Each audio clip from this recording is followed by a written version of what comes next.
Law Nation. It's the room filler. Be sure to smash upon the like button. Let a friend or a neighbor know where to go when they want to tune in to Cowboys Sports Talk. And beyond. That's including the ice wall, baby.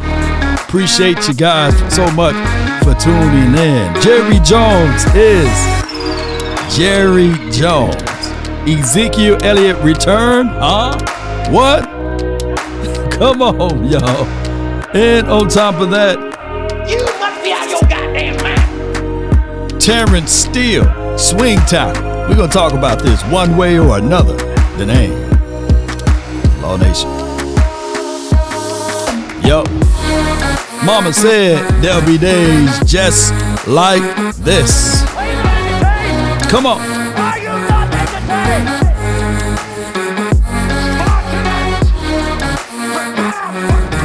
No doubt, baby. Come on. 5, 4. No doubt. 3, 2, and 1. Baby. Shout out to the HBO gang. Share gang. Appreciate you and you. Come on.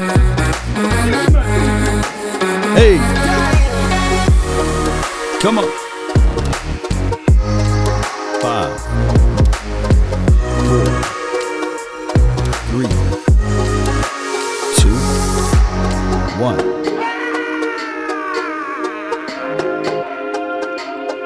Cool.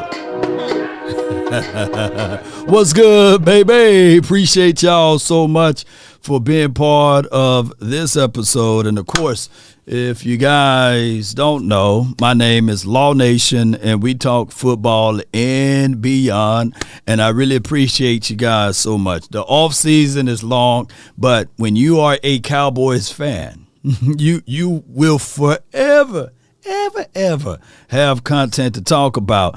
And Jerry is Jerry Jones, you know, and the conversation line, I can go just for saying that. I can just go right now. I can get up out of here right now just by saying that right there. So Jerry, at the young age of 80, right? Still moving around pretty well. Got a chance and an opportunity to speak. And when he speak, a lot of people listen, right? And a lot of people get to writing out articles and beyond. So to make a long story short, to make a long story short, Jerry yesterday, for one, said, hey, look, we never offered a contract to Ezekiel Elliott, and we allowed him to test the market. And the whole thing and the whole situation was that nobody really wanted him, right? Everybody like, nah. And some was like, we will sign you for 1.5, we'll sign you for a veteran minimum, and he was looking at it like, shoot, I can go back home. I can go back home. Now, that's still on the table. Mike McCarthy, he said that, hey, they all felt bad about Ezekiel Elliott being gone, right? My guy Stephen Jones was like, hey, it's business, it's how it goes, and those are the things that's been talked about. Now, I'm with this thought track with Ezekiel Elliott. Y'all know that's my dog, man. And he gone, dog. Here 21 is gone. Because y'all heard the song line that I made with the little highlight. Some people were like, Lord, he ain't dead, Lord. He's still alive. I'm still alive. There were a lot of people were saying. But the reality of it, 21 is gone. That's just the reality of it. Where my theme music when they gone? You know what I'm saying? Hold on. Give me my theme music. Here it is right here. Here it is. He gone, dog. 21 is gone. But there's still an opportunity for the player to be back. And I'm with this. Write this down, ladies and gentlemen, boys and girls. Write this down. I'm with the belief you bring him back for a cup of coffee after the draft. You hear my voice went high? After the draft, not before it. After. You don't want to sully your mindset, and you want to stay true to your draft board, and you can bring him back after the draft. You don't want to bring him back before for right now because it could cloud your judgment of what you should do in the draft. So after the draft, I start talking like Plies when I say that word after. Hey, you ever notice Plies? He always laughing when he talk. I ain't gonna go into Plies. Some people don't even know who Plies is. But my thoughts would be this: after the draft, the Cowboys can entertain Ezekiel Elliott, and that's predicated upon if you don't get a certain person in the building, right? So that's why we love the draft. It's the area of the unknown, right? So now that we're looking back at what Jerry Wayne had to say, also is the whole notion that Terence Steele, not reserve, is reserved to be the swing tackle. Now, when I think about this organization, franchise, and beyond, a lot of people can say, man, that's laughable. That's laughable, man. A lot of people say that's laughable, man. Come on, Jerry. You know what I'm saying? What are you thinking about, bro? Come on, man. What my guy? Come on, man. Hey, bro, come on now, dog. It's laughable. Come on, man. And Jerry said that basically that Terence Steele is a serviceable swing tackle because in his mind, Tyron Smith played lights out at right tackle, and Tyler Smith is your future left tackle, was solid last year, only allowed 3 sacks, As far as that, it is what it is. Somebody said the man is old and gray, and he's old and senile. And y'all wish that y'all can say, hey, man, Jerry. Now, so the cocaine's happening. When does that crack come into play for you? But here's the thing, and I'm not fair to pick on the old man because he's definitely going to say, get your damn act together. I don't like your attitude. Hey, Jerry, hear me out. I'm on your side with this because I see what you're doing. It's 2 moves within the confines of you saying that, hey, Terence Steele is your swing tackle. One would be, hey, you're leaning on confusing the oppositions on how you stand with your offensive line, right? And that could rattle the fence on how they draft or what have you. That's one. And another thing of Jerry being Jerry, we know that this is business, baby. You know it. I don't think that a lot of people peep game. And shout out to my guys later on tonight. Tuesdays is always my long days. I do this show in the morning time. I jump live at West Coast, and then we do the final word. But there's a button that my guy, Boss Cowboy, loved to press, and he called it wee-woo. You see? And I don't want y'all to wee-woo on this. And wee-woo, wee-woo. You know that? You see this guy? I'm going to have to borrow that button. You see, you don't want to be hit with the wee-woos. And the wee-woos of the situation is that Jerry Jones is Jerry Jones. And one thing that he is all about, and a lot of people, write this down, didn't think about this, but Jerry don't want to drive the price up on Terence Steele. So his job is to really say, oh, man, he just a swing tackle. Yeah, that's what he is. He all right. He only gave us 1 solid year. You think I'm going to come out and say that he is the starting right tackle? And I have to reach deep down in my pockets now to pay said Terence Steele? No. He just a swing tackle, man. He's going to be a backup player so that I don't have to pay him the monies. You know what I mean? Come on, baby. That's what he's saying, basically. That's what he's doing, so don't wee-woo it, right? So just like my guy Boss, shout out to him. He's sitting on that hill. He ain't coming off of it. Jerry versus Howie. Jerry better than Howie. He's not getting off of that block. So yeah, he's not gonna wee-woo that. So Jerry, Coleman, appreciate you said Law Jerry hustling backwards. That's just what he's doing. He's literally trying to put that toothpaste back into the tube. It's hard. It's not impossible, but it's messy and it's hard. Shout out to you, Frederick Anderson, for the $10 super chat. Thank you for your support, your love, and adulations for the nation. But you guys get what I'm saying. Now, tangible evidence would say Duke Manyweather says Steele is a better than Steele. No. Okay, he read it. I'm going to read it. Steele is better than Tyron at right tackle. Duke Manyweather, the man that put his phalanges all over the players. The man that really saying to everyone, hey, this is what I really seen out of Terence Steele. When he was on the late night hype with us, me, Big Game James, and Skywalker Steele, we invited him on the show. This was the year 2020. And we had that conversation. It's still floating around. The interview is still floating around. When we used to, who remember the late night hype? Who remember that? Me, Big Game James, and Scott. We interviewed Duke. We talked to Duke about Terence Steele. And he likened Terence Steele to, hey, when you are preparing and training for the Olympics, it takes 4 years. And when you really looking into the facts of the matter, because we was already like, hey, we had our pitchforks, we had our fiery tents and everything. We were ready to burn it down, right?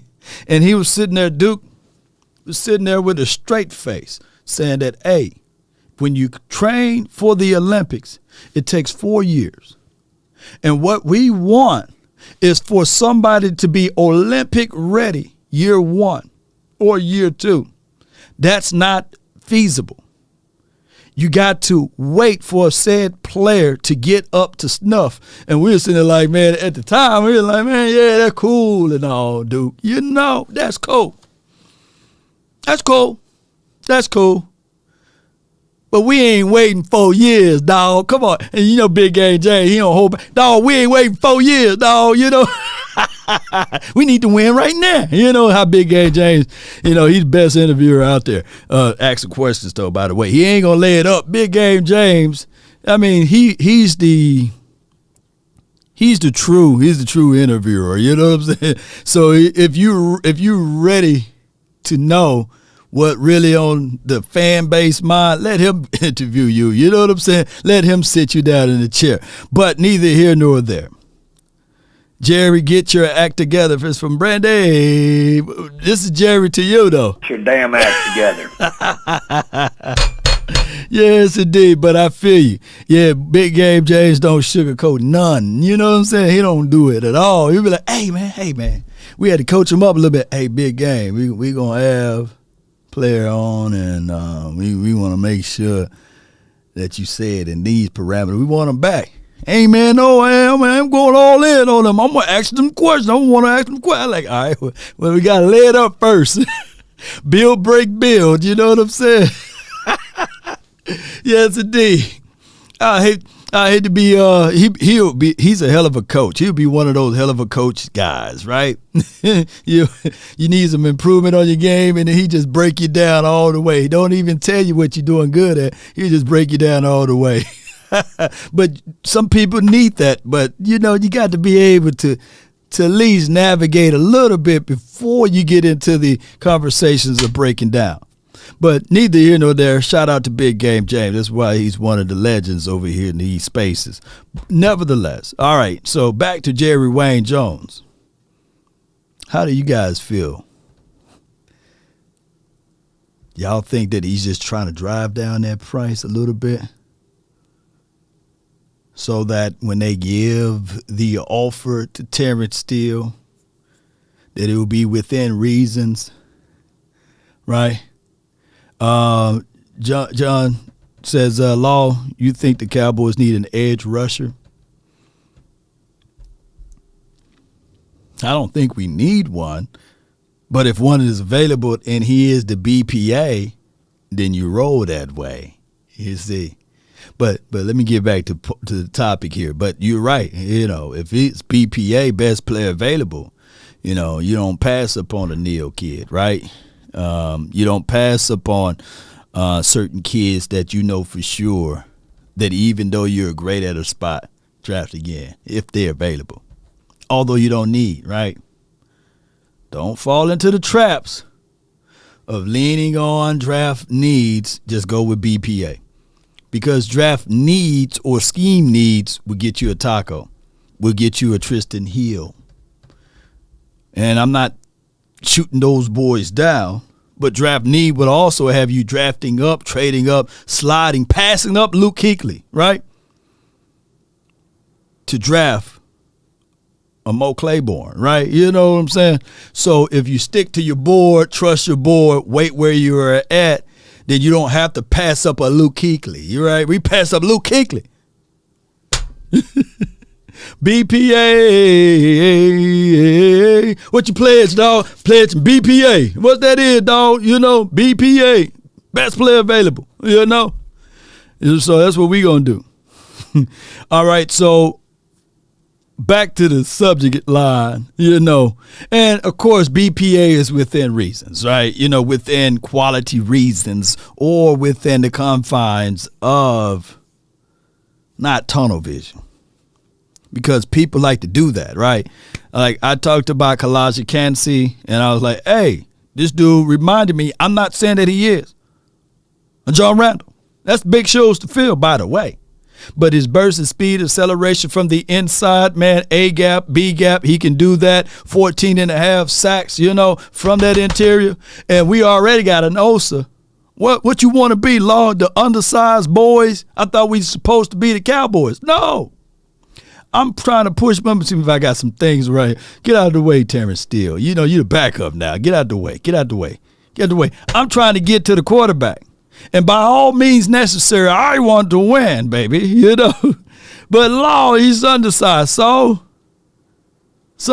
they call me Mr. Big, Mr. Big. They call me Mr. Big, Mr. Biggs, Mr. Biggs, not because of my size. Some of y'all ain't old enough to know what I'm talking about. You know what I'm saying? They gonna call this man Mr. Biggs after he get upfield.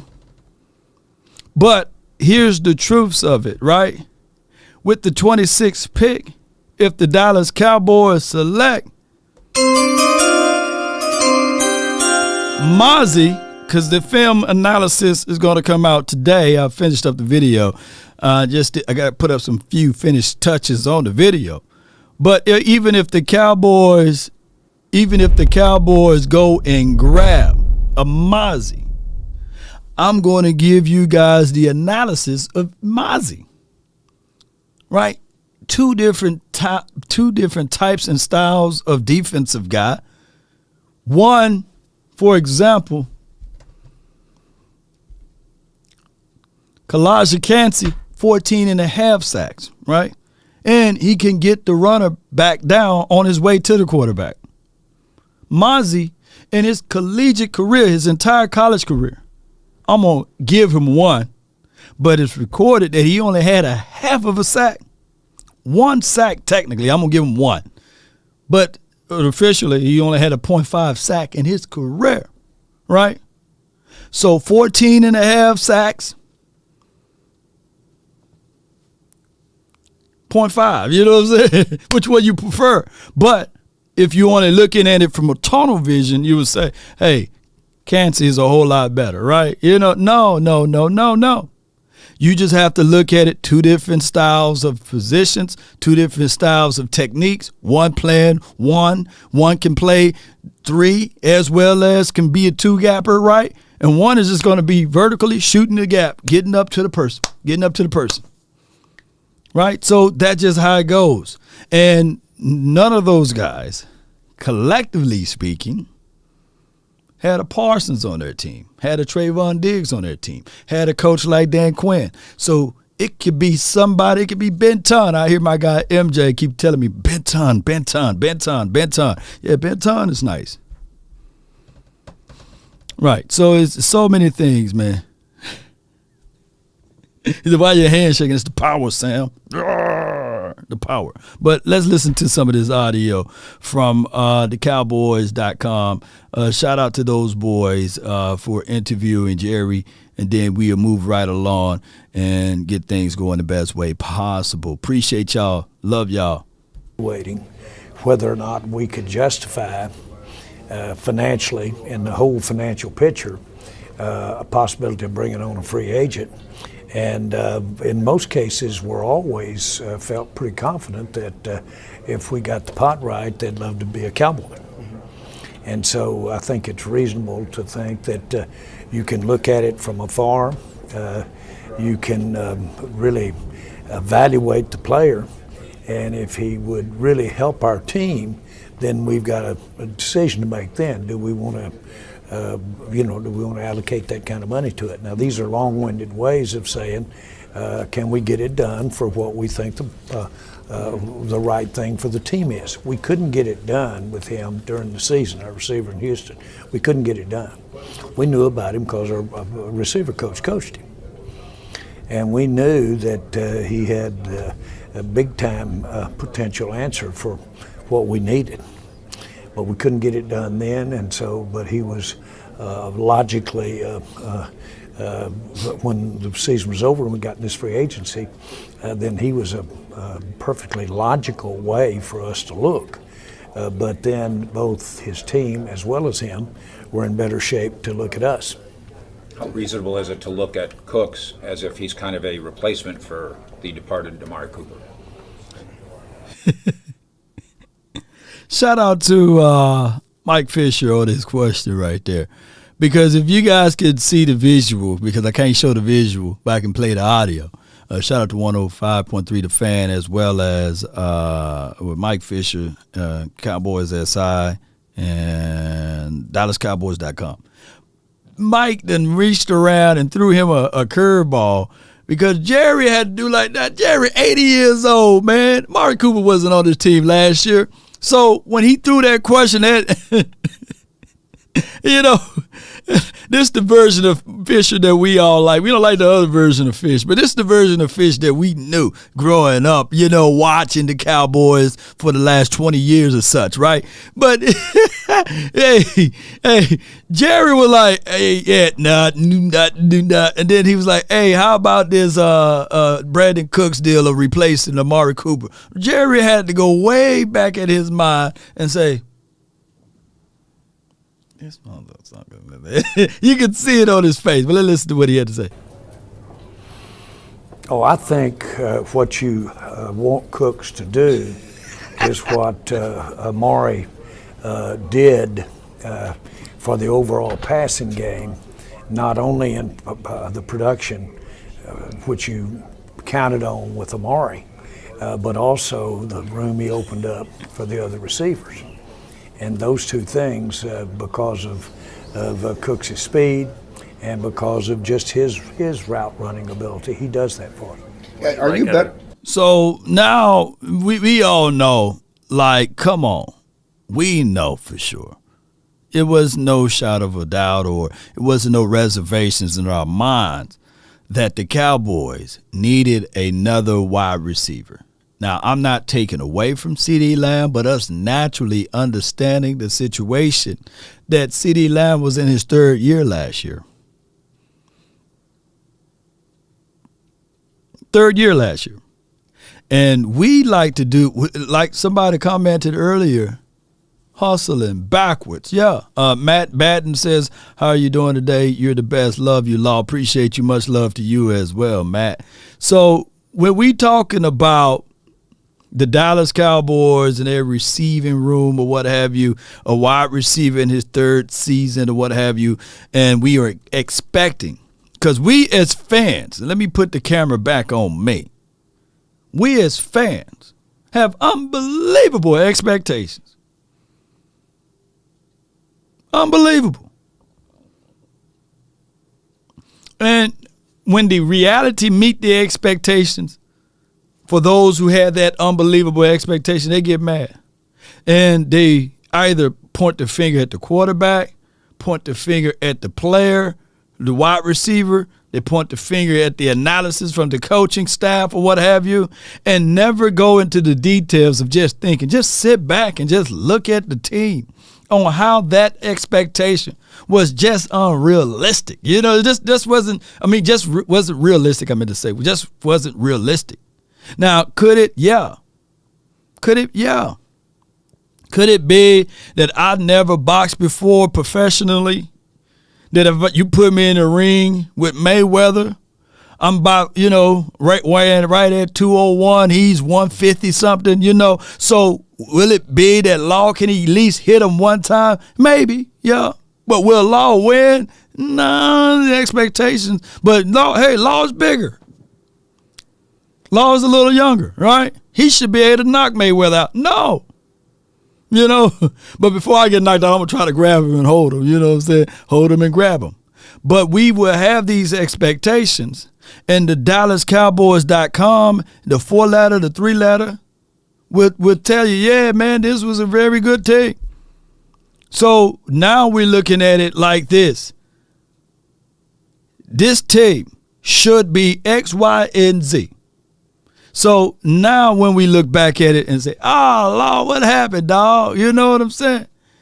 Our expectations was, even with Kellen Moore, young phenom, he's bright, he's brilliant. Boy, he's a wonder. And then he is a guy also, a collector or plays. I digress. We need a DT, a wide receiver, and rub. Law, appreciate you. Wayne Wade, baby. Yeah, hey, it is what it is. We do need that. Come on, let's listen. Gilmore, what do you like? What's Stephon Gilmore can bring on the cornerback position? His instincts, and of course he's got great athletic ability, but his instincts, and in this particular case, his experience, and the fact that he's got a lot of gas left in his tank. Right. Both of those are older players. Both of them have a lot of gas, you believe, left in the tank to help this team. Is this team better now than it was at the end of the season with those two guys? Yeah. Yes. Yeah, Jerry. When you go through your list of things to do, the things that you intended to do this offseason, what's left? Well, we've got ourselves in real good shape to get some picks that we can play immediately. And that's the goal. And if you think about it, that should have been the goal when you went into the offseason. If you'll get yourself to where you can draft some players you can put on the field and be position selective a little bit when you're doing it. Now, we don't ever want to pass on the guy you ought to be taking there, but still be position selective. And that's, I think, where we are. I feel good that we could take any position there with any pick. Run stopping, playmaking, defensive tackle, still on the wish list? And where are you at with Hankins? Well, and of course, we're working to get something done there with Hankins, and that's in progress. And certainly to the extent that we have sitting right there a potential player that can help us, big boy that could help us in the interior. We'll there you go. Always keep that in mind too. But I think without talking about something that isn't done yet, I think that we're going to be in good shape with what we will be having relative without the draft. We'll be in good shape there. So it's not going to put us in a bind where we have to have a big run-stopping interior lineman.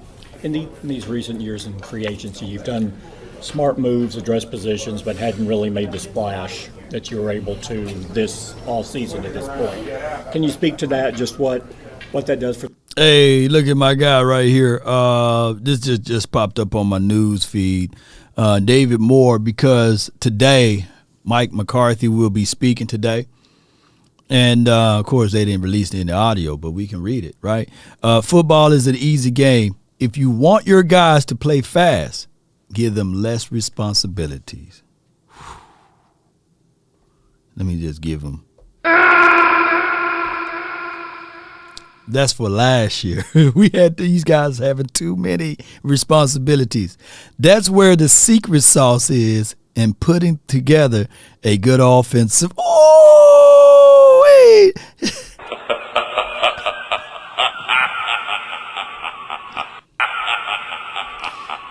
Big Mike, baby. That's a jab. That's a jab, and that's not wee-woo. That's a jab. And they ain't talking about the pandemic. You know what I'm saying? That's a jab, baby. You know what it is. Let me read this out one more time. Football is an easy game. If you want your guys to play fast, give them less responsibilities. That's where the secret sauce in putting together a good offensive system. Checkmate, baby. Breaking news. Mike McCarthy. Shooting jabs over there, baby. And that's what I like to see, and that's what I like to hear. You know what I mean? All right, so shout out to David Moore. Let me give him a heart, and then I'm going to go to my Twitter page to retweet that. Now, I'm going to put a quote on there. And I'm going to put, no, I'm going to put a message. I'm going to put word. If you, let me know. And put no. If you, he is saying, oh boy, I type in three words per minute, y'all. But let me hit that. Tweet, baby. Yes, indeed, y'all. Yes, indeed. Y'all get with what I'm saying, baby. All right, let's listen to more of Jerry. The fans, and it's important also to the locker room as well to show these guys we're back-to-back 12-5. We're right there. We're going now. Well, I think you have to really get enthused when you bring, in this case, a couple of players. You have to feel good about the supporting cast, and our fans should. I can't tell you how excited I am about this real emphasis that Mike is putting on his intense participation in what we're doing offensively, which is called the plays. That's very significant, and I think you get the best out of Mike McCarthy this way. What we've been saying, you get the best out of Mike McCarthy that way. That's what we've been saying. Hey, let's bring in a guy that was an offensive coordinator, that was an offensive play caller, that was a head coach, that won a Super Bowl calling plays, dare I say. And, hey, before the time you played him, you know what I mean? He literally beat you with his particular backup quarterback, by the way. And now he comes over here. You say, hey, let's put the handcuffs on said guy that you brought in. Look, that's hustling backwards, baby. It should have been the inverse around. You should have said, you know what? We bringing this guy in his system, his philosophy and his scheme, and we're going to sit back and just enjoy our investments. You know, that's what they should have done. But what they did is say, hey, Mike, come here for a second. Come here, man. Come here, Big Mike. Holla at me. All right, so this is what we got going on. Hey, we came off of a season 8-8. The quarterback flourished a little bit. There are some hiccups, but we can tangibly see that this particular quarterback performed well under Kellen Moore, calling the plays. What we want to do is not break that up. And if we give you this job, would you be willing to accept this kid? Because he could be the next great one. I don't know, man. He's not a part of my system. We speak different languages. Hey, don't say that I said this, but this would be a good deal for you. You really want this job? Yeah. All right. And that's how it happened. That's exactly how it happened.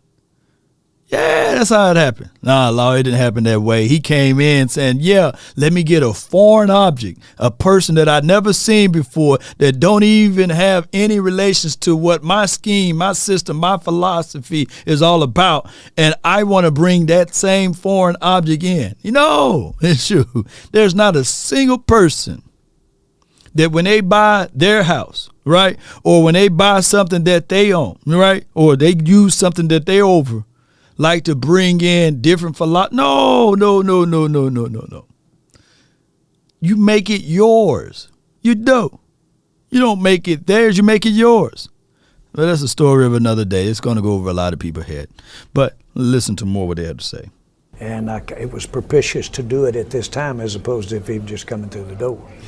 And so he's gotten to learn some things about the team, learn some things about the overall club, and so that number one. Well, if our fans add that up, that our ability to really coach this team, if you'll add that up and then you take the acquisition of those veteran players, the re-signing of our veteran players, bringing back our safety Wilson, doing those kinds of things, I'm excited for our fans, but more excited than the fans. No doubt. That's enough of hearing Jerry. Appreciate y'all so much, man. To hear that full interview, please be sure to click upon that link. It's in the chat area right now, and you can hear the full excerpt from Jerry in his speaking of the Cowboys and their offensive line movement and things like that. A little bit further down the line, he's going to talk about, for those who just not tuning in, he's going to talk about Terence Steele playing at swing tackle, and I come up with this that this guy really thinks that Terence Steele could be a swing tackle to drive down that price line. You know what I'm saying? Because at the end of the day, I don't think that he want to cash out a La'el Collins type of contract for Terence Steele. Do anybody remember La'el Collins' contract? That's just what it is, you know. That's just what it is. He probably said, man, if I fool around and bloviate or speak glowingly of Terence Steele, then I'm going to have to pay for what I'm speaking upon. You know, so that's just what it is.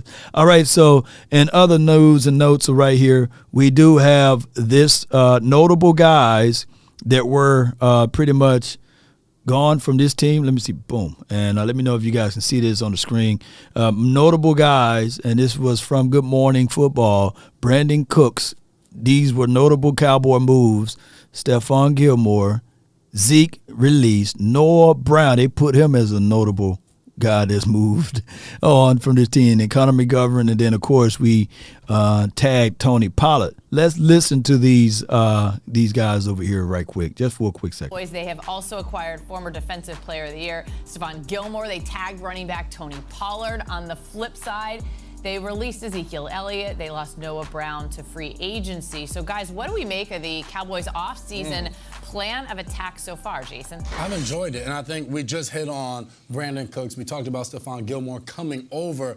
But for Dallas, I've enjoyed them keeping their guys in-house. We saw some of them, they obviously cut Ezekiel Elliott. We saw Noah Brown leaving, some of those guys. But when we look at some of their notable free agents, it started with Tony Pollard, them tagging him and being able to bring him back. But look all the way at the bottom there. Tyron Smith, a restructured deal, keeping him there, keeping their offensive line intact will go a long way. Cooper Rush, a guy that stepped up for them in Dak Prescott's absence last year, and then solidifying the defense. Vander Esch and Donovan Wilson coming back for them. And I think most importantly, at the beginning of the offseason, they were able to keep Dan Quinn on the defensive side, his genius and him drawing up the schemes. And now you look at this Dallas Cowboys team who won 12 games last year, and now you're adding a few pieces, but you're keeping your guys that had that success. And I know the playoff drought and how they've been doing, not performing well, losing back-to-back years to the 49ers in the playoffs. But if you're Mike McCarthy, you're taking over the offense this year. You kept Dan Quinn. You're bringing your guys back. You've added a few pieces.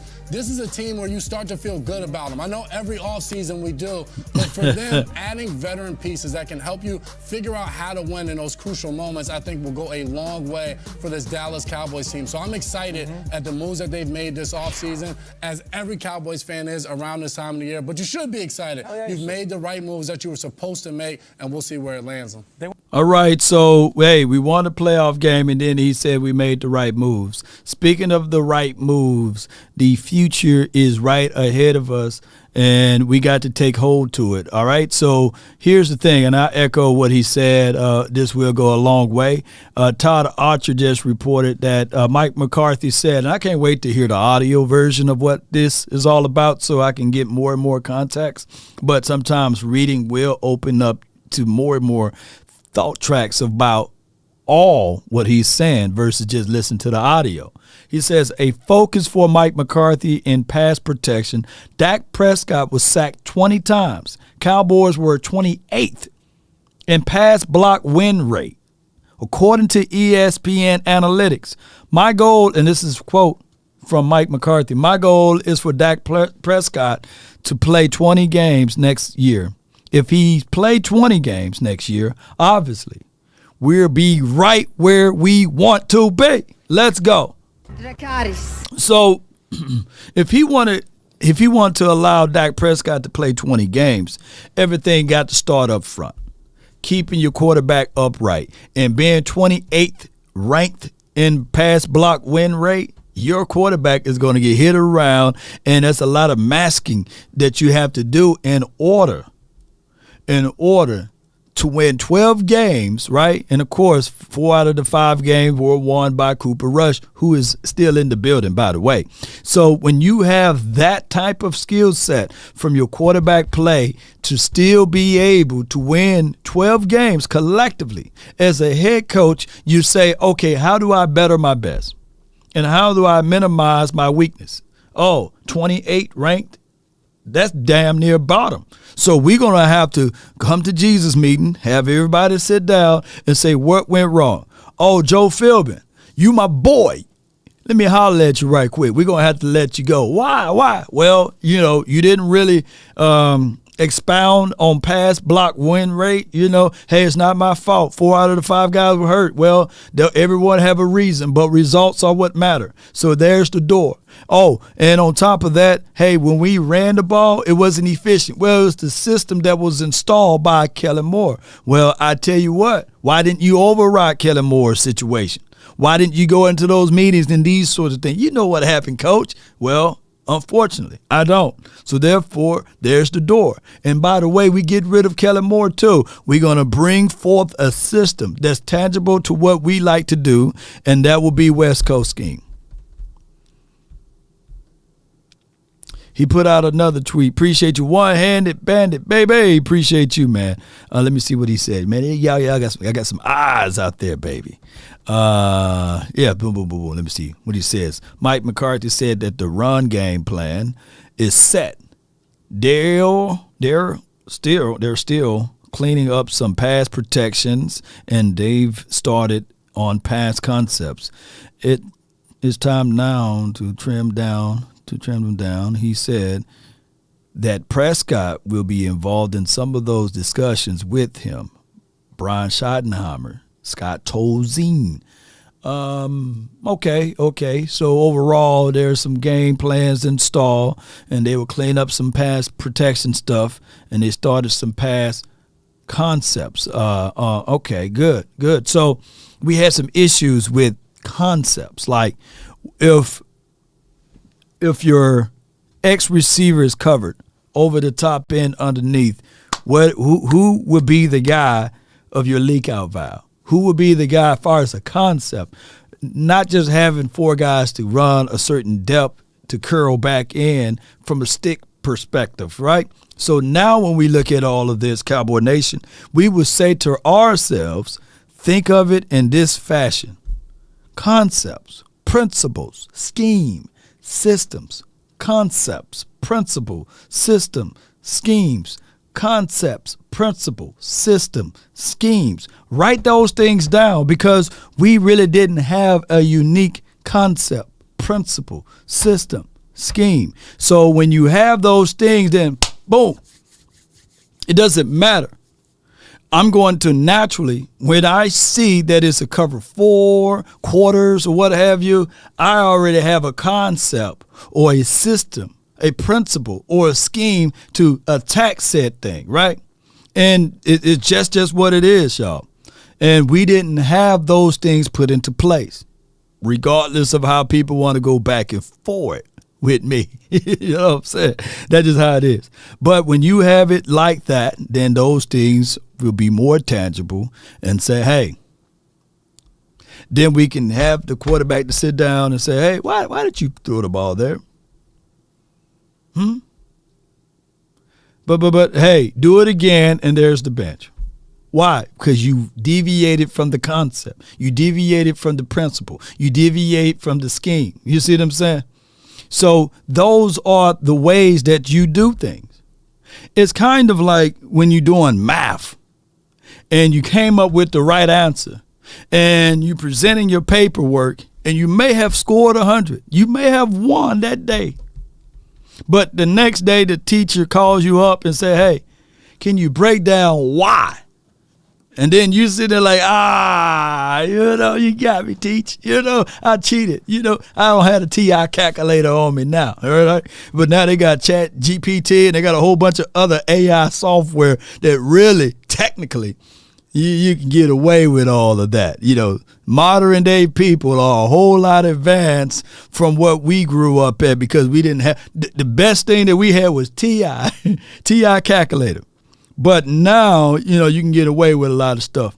But if you tell that person that's used to do X, Y, and Z things, and you tell them, hey, present it live, they don't know how to break it down. And that, my friend, explains to Kellen Moore's offense last year. Right? Like for real. And I ain't talking about generic stuff. I ain't talking about, why did you went empty? Why did you went 4 wide inside your own 20 or 5 wide or what have you? To spread them out. Well, tell me more. When you saw that they spread out, what were you trying to take advantage of? And then there'd be straight up silence, right? You want to have concepts, principles, schemes, and system put into place so that you can take advantages of the situation. I'm trying to get my guys one-on-ones with a mismatch. I'm trying to put my guy Peyton Hendershot on the edge. If we go 12 personnel, he originally was lined in line, and then he rotates and flex to the outside. And I see that now it's Peyton Hendershot versus a 5'10" DB with no safety help over the top, and I throw a fade ball and it's a touchdown. Why? What was the principle of that? Because I got the mismatch, the advantage there. What happened to the safety over the top? Well, his response was now CeeDee Lamb, who was to the left of Peyton Hendershot, who ran a deep curl or a deep crosser to the inside of the middle of the field, who I'm going to say pause before I say this, but that's just how it is. He sucked in. He sucked in the safety over the top and squeezed over the linebacker. Pause. That's the only way I can say that and break that down. But that is the reason why you would do a certain scheme, a certain principle, a certain concept. ISO football, we didn't hear a lot of that in the Dallas Cowboys. Marcus Coleman, thank you for your support. Dracarys. People are going to be like, yeah, super chat. Shout out to you, One-Handed Bandit. You gave another one. Todd Archer tweeted again about Mike McCarthy. Did I just read that one? He tweeted again. Todd Archer, shout out to you, man. Let me see what Todd Archer said. All right, boy. This is good. Mike McCarthy to the reporters at the owners meeting on readjusting to life as a play caller. Shout out to you, One-Handed Bandit. Let's see what he say. This is some good stuff. You forget how much time you put into it, And I'm just talking about mentally. I mean, you're in the shower, riding to work. It's constant. You have the conversation you're going through, the cut-ups, and we're discussing how does this concept take this concept out. Man, boy, we on the same page, baby. Look, man, thank God, boy, thank God we know some football. Put this concept in when you're going to call that, so that what you going on is constantly, you know what I'm saying? So consistent matters, right? Concept matters. But look, I know that somehow we're on the same wavelength because I just talked about it. And my guy One-Handed Bandit just told me that Mike McCarthy is talking about the same thing to the reporters. Like, look, we're going to have tangible concepts. Now, do that mean, like let me break this down for everyone. Do that mean that all of a sudden the Cowboys going to go undefeated? No. But at least we should see a reason why you do certain things. Case in point, for example, a person that used Chat GPT to write their term paper, right? To do all of the work, and they may score 100 out of 100 times, right? But that person that understand the reason how and why and know the real route to how to write that term paper or to do that math problem or to solve it, they may not score 100 out of 100 times, right? They may score 75 to 80. So when life hit them, they would know how to apply said concept. They would know how to get to said answer. And when it is thrown at them in a different variations and things are not right, that person is more prepared. So that's life. Woo, that's life too. That's life. That's life. There are thousands of people right now that either did the shortcut way or got advanced before the experience.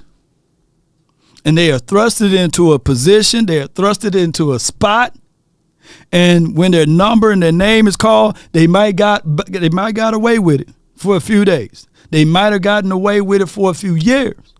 But eventually, the truth will come, and then all of a sudden, they think that they're prepared and ready, and they fall flat on their faces. Because of the stuff that when the competition gets stronger and when the battles get a little bit tougher, and you put that person out there, they fold up like a wallet. And we've seen that for multiple years here in Dallas. We've seen it through Jason Garrett era, right? And we've seen it through this Kellen Moore situation. And I'm not trying to beat the kid up. He may go over there to a whole nother location and ball out for the Chargers, right? Glenn says defense never had to play honest. LBs were dropping deep. The Don Coryell offense doesn't work without power and play action. Kelly didn't marry the runs to the passes. Yes. Ooh. Man, y'all are on point today, man. Let me give you one of these. Dracarys. Shout out to you, Glenn. Thank you so much, man. Let's go. They won a playoff game last year. Yeah. It was great. That was a really good season for the Cowboys. Tom, do you have any information? Is the package for the Cooks included any of the future therapy he's going to need for being traded over and over? What is Brandon Cooks' deal? Why does no one want him? Why does no one love him? Why doesn't he say why? How come? You know he's been traded 4 times. All he does every time is get traded, show up, be 5'10", route people up, beat people deep, be a professional, never says squat, puts up numbers, and yet nobody wants him. God dang! Let's save this clip right now, Tom, for a year from now when Brandon Cooks is traded again, and you report it, and we will look back on it. Are you into it? They've been trying to. Who is that guy? Y'all know that guy voice, man. God dang, dog. I mean, what he did, slept with your lady or something? He took your girl out for a cup of coffee, and then she spent the night? Man, God, dog. All right, I get it.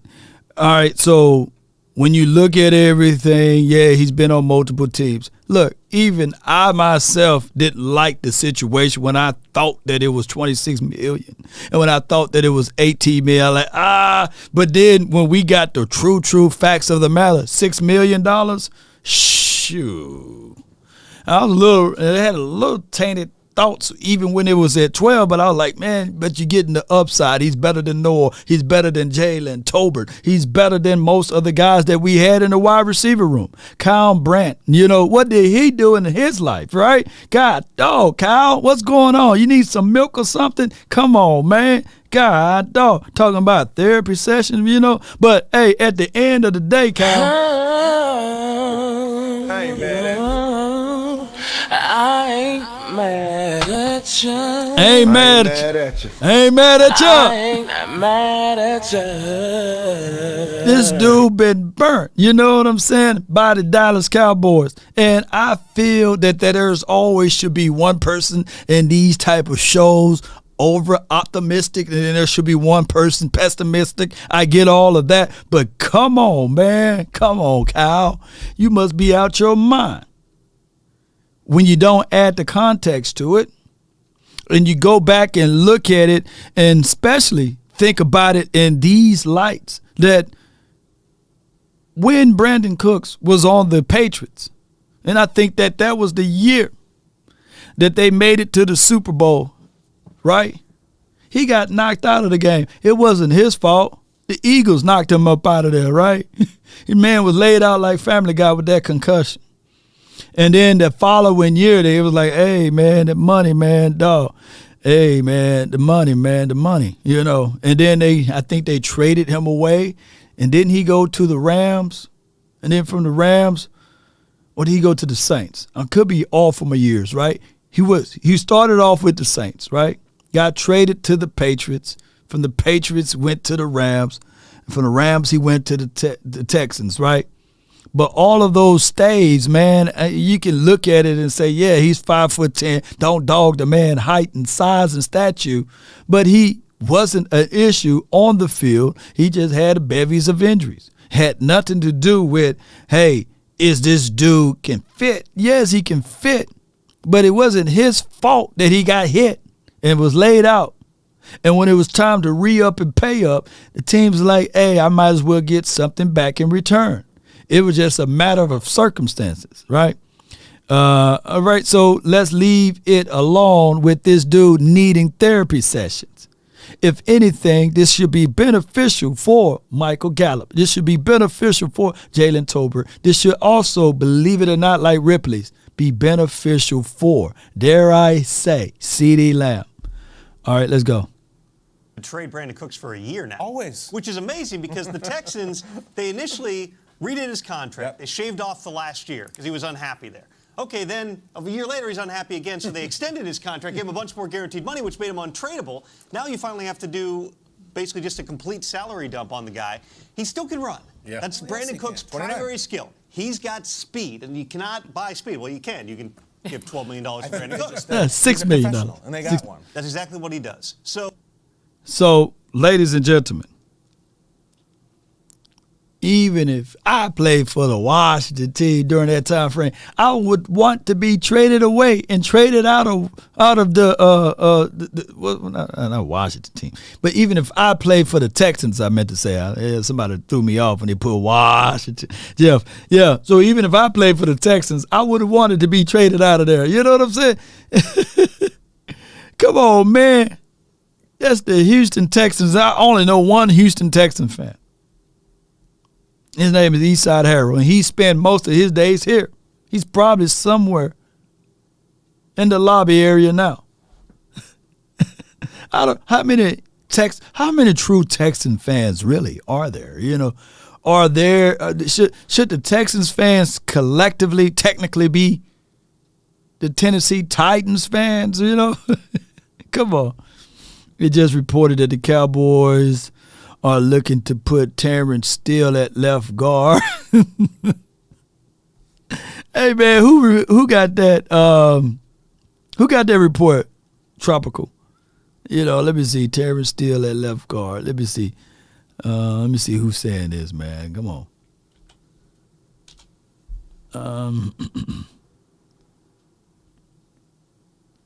All right. Did the Cowboys just? Yeah, that's speculation, though. That's speculation for the Nation reports. That's speculation. Swing swing, but I'm not going to say he can't do it, but I would prefer him to be a right tackle. I prefer Terence Steele to be a right tackle. Let me say this again. I prefer him to be a right tackle. The guy that trained guys, you know what I'm saying? Where he at? Where he at? Oh, yeah, it's prime right there. Y'all got mad at that. The guy that actually trained guys, Duke Manyweather, he literally said, hey, Terence Steele, right tackle. If the only thing that I would say, here's my lineup, and this could be a reach. That's wee woo. Boss spoke on that yesterday. Shout out to Boss, man. Wee woo, wee woo. All right, so here's my thoughts on this. There's only one other spot that I would prefer Terence Steele to play at.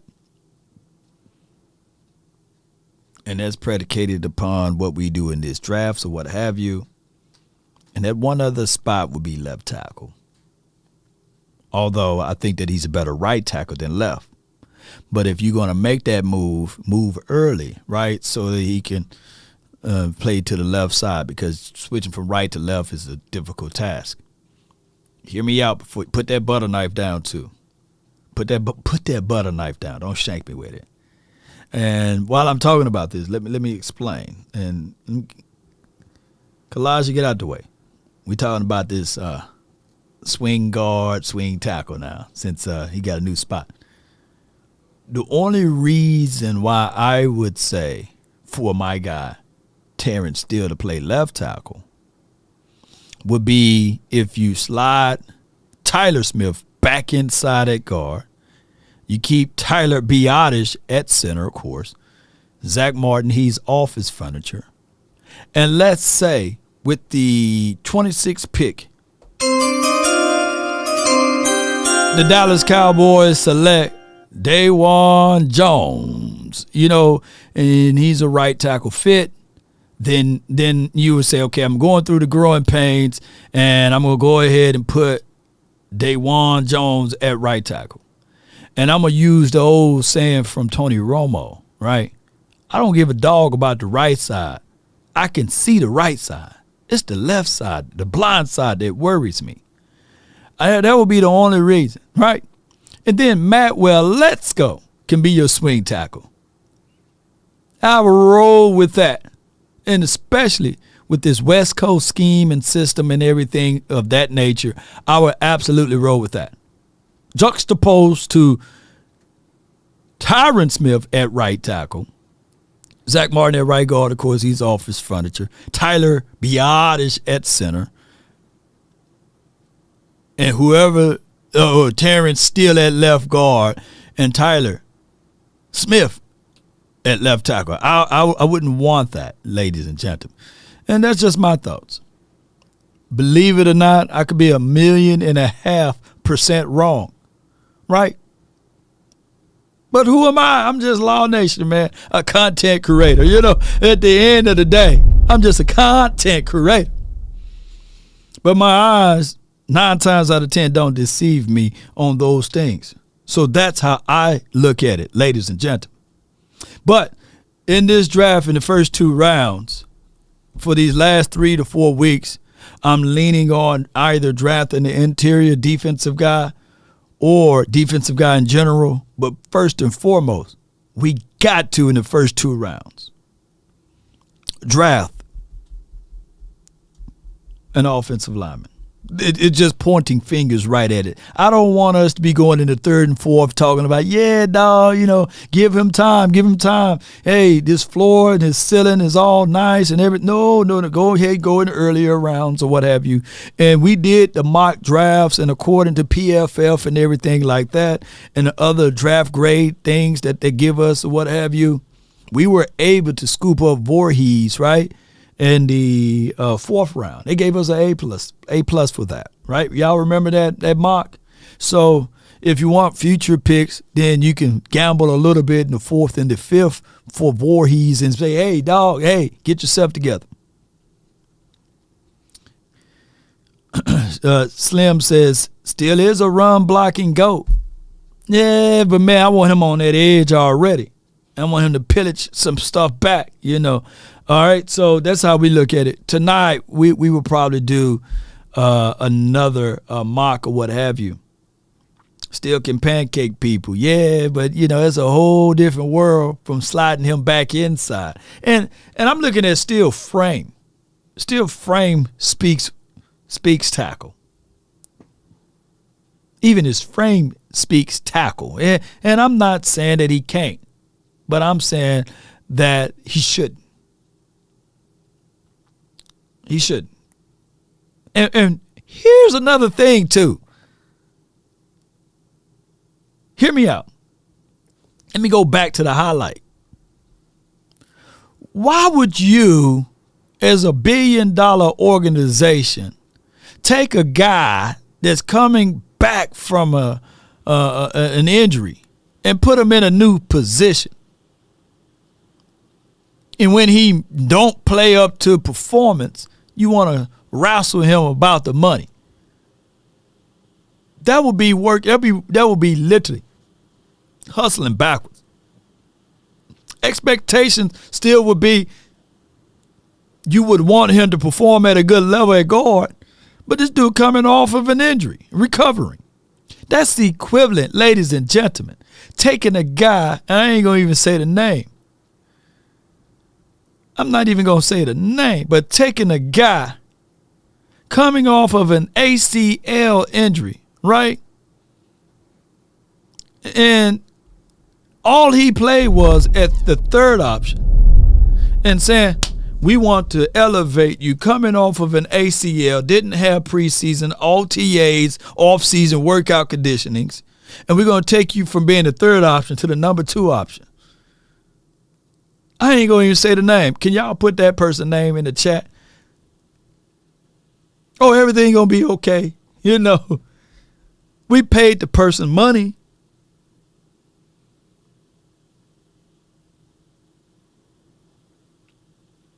So we got to stop doing that. You know what I'm saying? Right?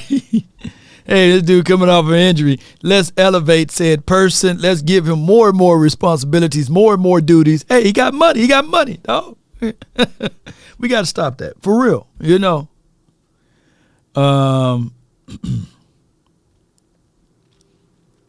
And by far, the Cowboys organization and franchise one of the tops too, because only the Cowboys can do that. So any French player that we see in the draft, if it's up to anybody to rehabilitate or to gloss over and to look back at that spot in their role, it'll be the Cowboys, right? We can figure out ways to get things going, right? Jalen Carter, he comes to the team. We'll figure it out, right? Of anybody who coming off of an injury, Voorhees, so it wouldn't surprise me. With the 58th pick, the Dallas Cowboys select Voorhees. You know what I'm saying? It wouldn't surprise me, man. That's who we are. We the team that can do that, right? And you'll see the Joe fella high five, yeah, come on, yeah, y'all, come on. And we be like, hey, you could have waited to the 4th or the 5th at least. You know how it goes. So that's us. That's us, though. Only the Cowboys can do that, right? And nobody will be called to the principal office to get fired. Who to go fire me? Shoot. He may not be there in the 5th, but he look, I got Al Kareem said, yeah, he may not be there in the 5th, but even dog should be there in the 2nd. And if there's not a fireable offense over here in Cowboys land. Now, the GM for the Jets, the Vikings, they getting fired. Detroit GM with the 2nd pick. You're fired. You know what I'm saying? Shout out to you, Gibson. Appreciate you. And every time I see Gibson, I think of my guy, man. You know what I'm saying? I think of my guy. Law! We getting too old for this, Law. we need some Super Bowls over here, Lord. Shout out to you, Lisa. Appreciate you. Thank everybody for jumping in. All right, so it was another topic that I wanted to touch on. Let me see if they finished touching up on this. Is that going to work out for the Cowboys? We'll find out. Yeah. He's not the typical Mike McCarthy receiver. You go back through all the years like in Green Bay, it was James Jones. Oh, yeah. We talked about this one last week. You know, he was so off with that. But, yeah, shout out to that guy. All right, so now that we got all of that under the microscope there. All right, so what I want to do now is 12:39. I want to give people an opportunity to spit their mind. And this phone line is brought to you by Underdog. And on top of that, the Underdog, they got $10 million of selections of prizes that they're giving away. I only got one rule over here. If you hit that 10 million, you know what I'm saying? All I'm asking for is 1, 2, 3, 4, 5, 6%. You know what I'm saying? Give what your heart allows. But hey, I would love for y'all to help your boy out, but I'm going to post a link right here. Underdog, this hotline is brought to you by Underdog. And boom, boom, boom. And y'all got to help the small content creators out, man. I'm seeing more and more big dogs, big wigs jumping over here in all spaces because they trying to be like us. I'm seeing it won't be long. I'm only in front of him only for a few more days. But I'm seeing Stephen A. Smith over here. You know, he got the same setup. He got the hoodie on and everything. He's over here in these content creation parts now. So, well, let me get this straight. You take $60 to $70 million speaking for ESPN, and I'm not I'm not doubting the man. You know what I'm saying? But now he's over here, you know, collecting YouTube and Facebook royalties. And I'm not saying that you shouldn't be able to do such, but it all is supported by you all, and I thank you all. You know what I'm saying? Because they see it. They see what we be doing, baby. Yeah, they see us over here, man. Yes, indeed, they see us over here. So hit me up, 657-390-7391. Yes, indeed. Call me.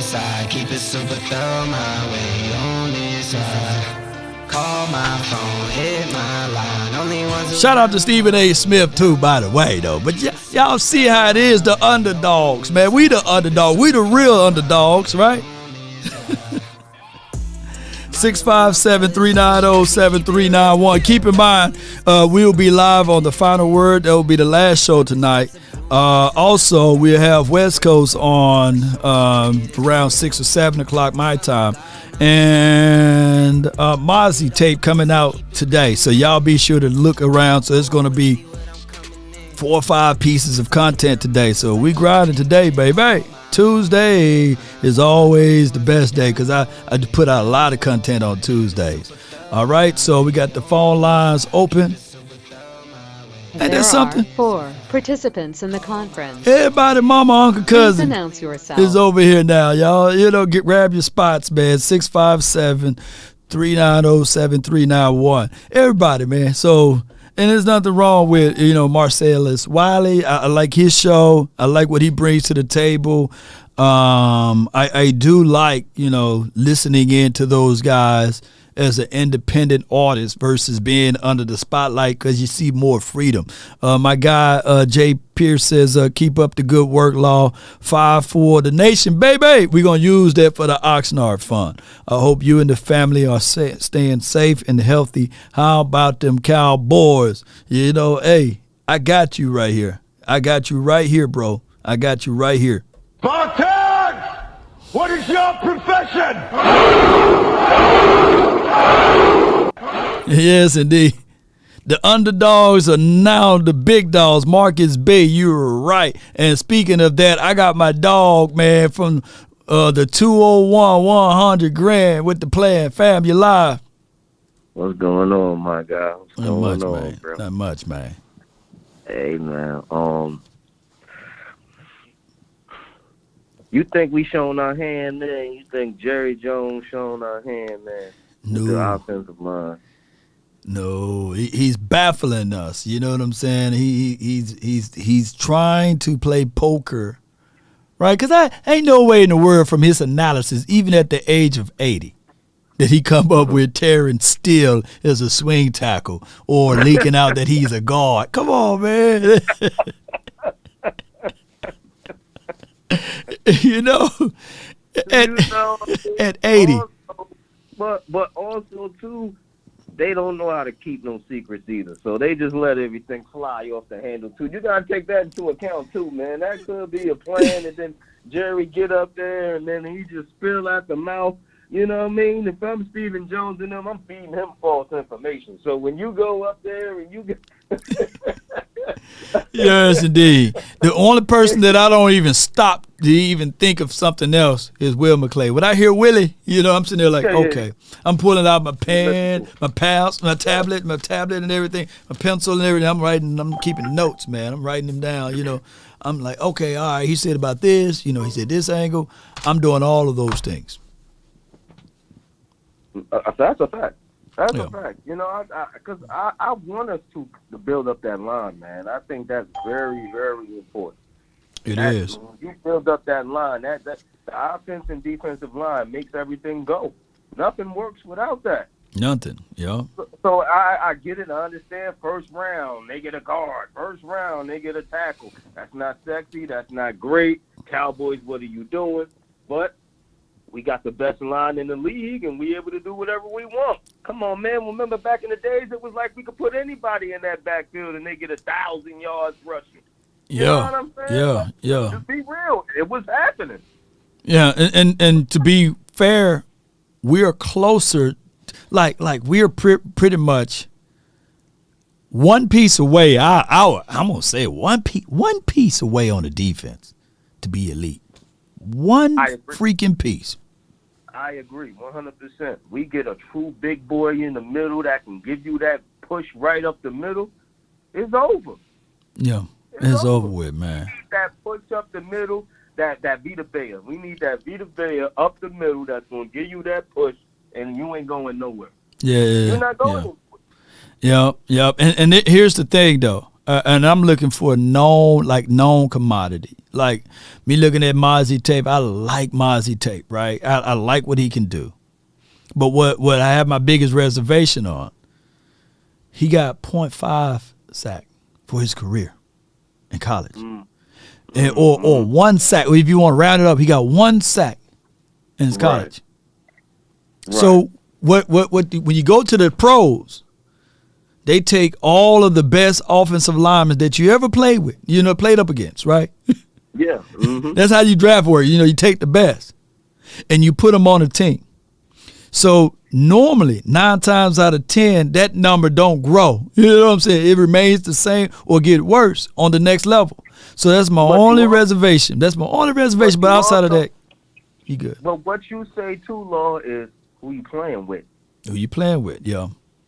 So if you put him on our line and you got these dogs coming at you on both sides, and you got the corners that we got, that's going to make his chances of getting sacked that much greater. Right. Whereas in college, come on, man, that wide receiver might be the best wide receiver in the whole conference. You get what I'm saying? And and you're just throwing the wide open spaces. You're not throwing into no tight windows. You're not throwing into nothing. That's why you see all these college quarterbacks come out and they so great and so awesome. You're throwing the wide open receivers a lot of the time, unless you're playing in the ACC. Yeah, and that's my only thing. Now, I only said it was a reservation. I'm not saying it's a fact. So you spitting the truth right there. So that's why I said that's the hardest thing about evaluating college tape is you can't look at it as an isolated situation. You do have to imply that the fact that now you have Dan Quinn, now you have Parsons, now you have Trayvon Diggs, right? And my best thing that I can think of is I want to be wrong. Right, I don't want to be right. Well, you know what I'm saying? Like we were all wrong on LVE his rookie year to be right the second year. They Daniel Jones that pick. Remember when Daniel Jones got picked by the Giants and the Giants was like, oh my God, why did this man? We did that to LVE. Right. So that's the only thing, man. So I mean, that's why I love the draft. And I'm gonna say this once again. I said on my closing. People, man, I was watching the draft show on Cowboys.com. They had their pitchforks, man. Go watch it, man. They was coming at Aisha Morris. I said, Lord, let her live. You know what I'm saying? Because everybody draft experts, and they was like, man, she trash. She just read the comments. I had to stop reading the comments about my girl Aisha. But people fail to realize that's the draft in a nutshell. How she picked those picks, picking Jalen Hyatt in the first 8 picks or what have you, is literally how the draft is really going to go. There will be people, literally, right. and she might have made the draft really real. You know what I'm saying? The draft show really real, because at the end of the day, there will be people to make a move and pick up a move that you be like, hey, what the hell was that? You know what I'm saying? Exactly. And that's needed. We see it every year. Every year. The Cowboys are going to get people that were like, oh, who's this guy? Yeah, why you get that guy? Yeah. Why you get that? And then when they come and play, oh wow, hey, now Will McClay, do your thing. You know what I'm saying? Do your thing. Like, yo. Yes, indeed, man. So that's how it goes, man. Look, it goes all the way back to the Raiders, man. The year, or Raiders or the Ravens, I forgot who drafted the wide receiver before we got a chance to get Dez Bryant. You remember that year? Darius Haywood Bay or something like that. Yeah. And we were like, damn, the Raiders out there got doggone by. That's just how it goes sometimes. You know, some people pick speed when you leave Dez Bryant on the market, you know, but that's how it is to draft. It can still fall in our lap just like that, you know, and the players that we think that's good, like you said, be bust. Be bust. We all want to pitch. He ain't do nothing. Yeah. We ain't do nothing. And again, in college he was the man, but based off what team he's on now, he's not able to do what he was able to do in college because based on who he's surrounded by. So when you go in the draft, you can't just look at a player, he got this much sack, he got that much sack, man, we put him, the Cowboys, he ain't going to do good because he ain't had this in college. No, you got to look at who he's put around on our team. No doubt, and man. Look at it as a team aspect. This is not a one player. And that's why I don't like when guys say, oh, this guy's better, that guy's better. No, look at the surrounding pieces on that team. That's going to elevate or not the player because based off who he's surrounded by. Man, you know no doubt, 100 grand. Hey, man, hey, before I let you go, I ain't forgot about you, man. I'm going to get you, man. I know. And check my DM, man. Okay, I will, man. Have a conversation. Check my DM. No doubt, man. That's 100 grand, y'all. Appreciate him, man. Yes, indeed, man. That's my guy right there, man. Unbelievable graphic overlays and stuff. If y'all ever paid attention to this overlay right here, he designed that for me. You know, that overlay right there, 100 grand. I was like, man, I need me an outro overlay. And boom, he came up with this one. Beautiful concept, man, with the credits and everything. We're not closing up out of here, but I just wanted to show that graphic overlay. Ain't that dope? That's from in-house Cowboy content creators right there, man.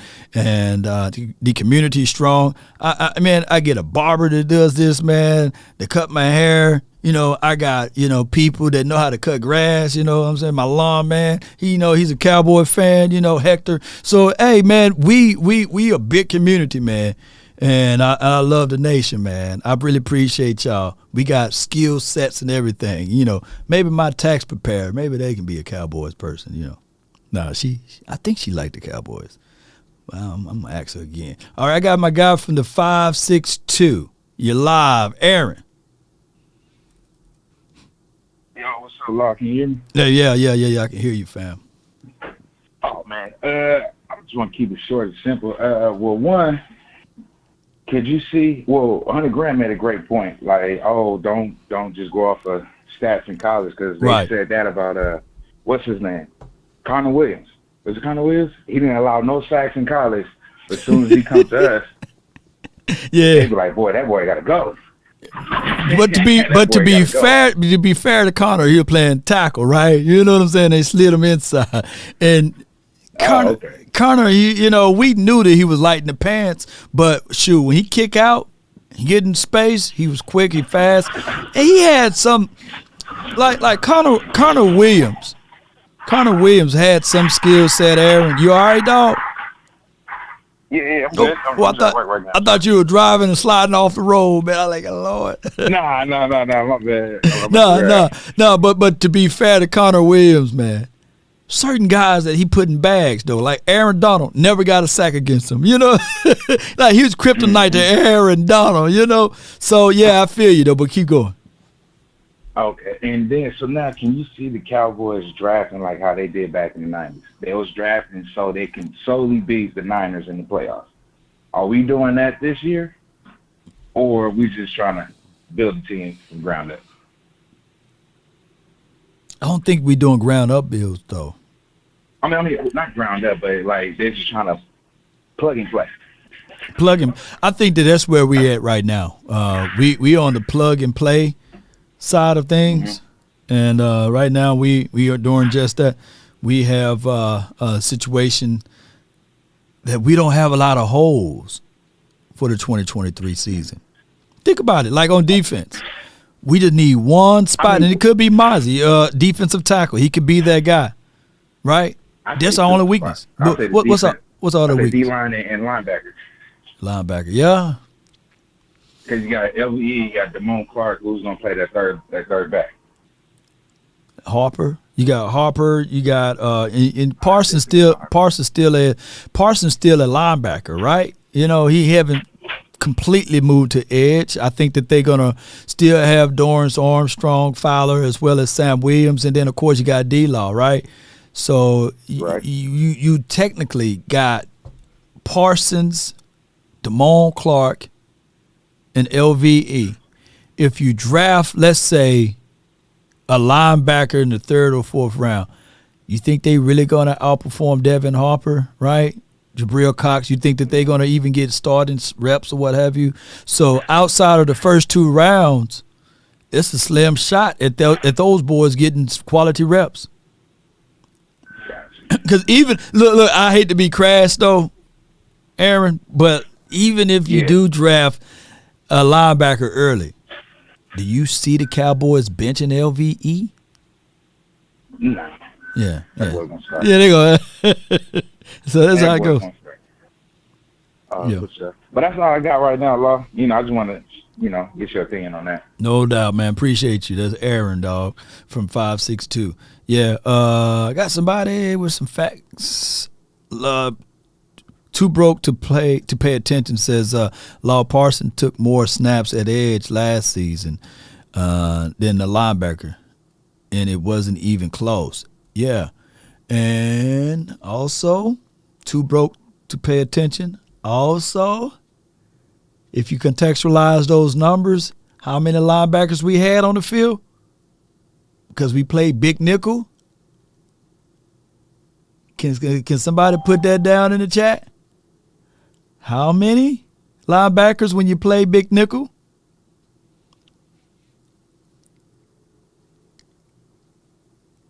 Anybody got the answer? Do anybody got the answer?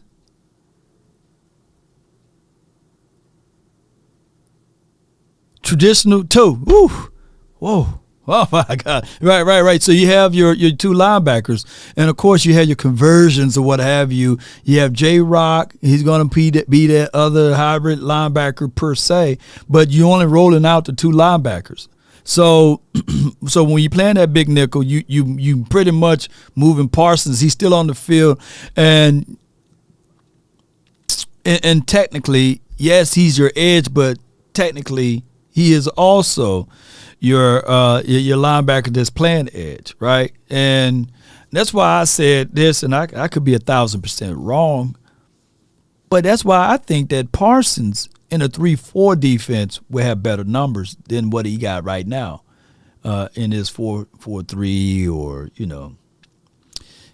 It's just what it is, man, the way the Cowboys line and use Parsons. But even if you draft the linebacker early, I just don't see them saying, hey, you outperform LVE or you outperform Damone Clark, who they, really high on.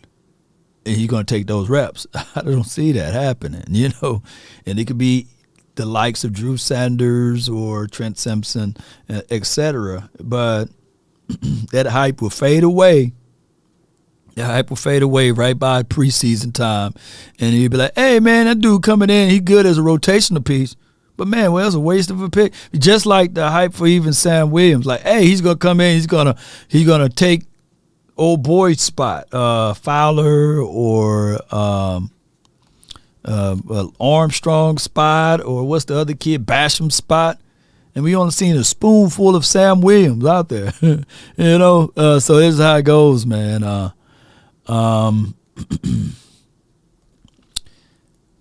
Sam Jordan says, I almost feel like our personnel is better suited for a 3-4 defense. And Sam, I have no argument with you on that. If we do go with that, then drafting a Mozzie will be ideal, right? Just going ahead and getting you that big boy. But D-Law athleticism, I'm kind of worried about him being on the outside as that outside linebacker. But, it is what it is. He can probably get away with it. Let's go with the next call. I got Glenn Law, then I have the 206 Marv next. So, Glenn Law, you're live. Hey, what's good, Law? Thanks for taking the call. You're welcome. So I just got one comment and one question, but I kind of want to touch on Parsons real quick. I do think we kind of have to not look at stats so much with Parsons, because even towards the end of the year when he was beat up, right, he was still affecting the game so much because a lot of the protection had to kind of slide and account for him. Right. And so he was actually affecting a lot of offenses in so many ways that I don't know that there's a stat to account for that. Do you agree with that? I mean, there were games where he was actually affecting the game more than any other defender, but he wasn't necessarily racking up sacks. Right. And I just think that sometimes we fall into that trap, and we really don't account for this dude is actually a beast, but you can't see it on paper. Does that make sense? It just, you're bringing in a lot of sense. I think that last year, those 3 games in 12 days was very bad on his body. He's going to play through it. He's an animal. He's a lion.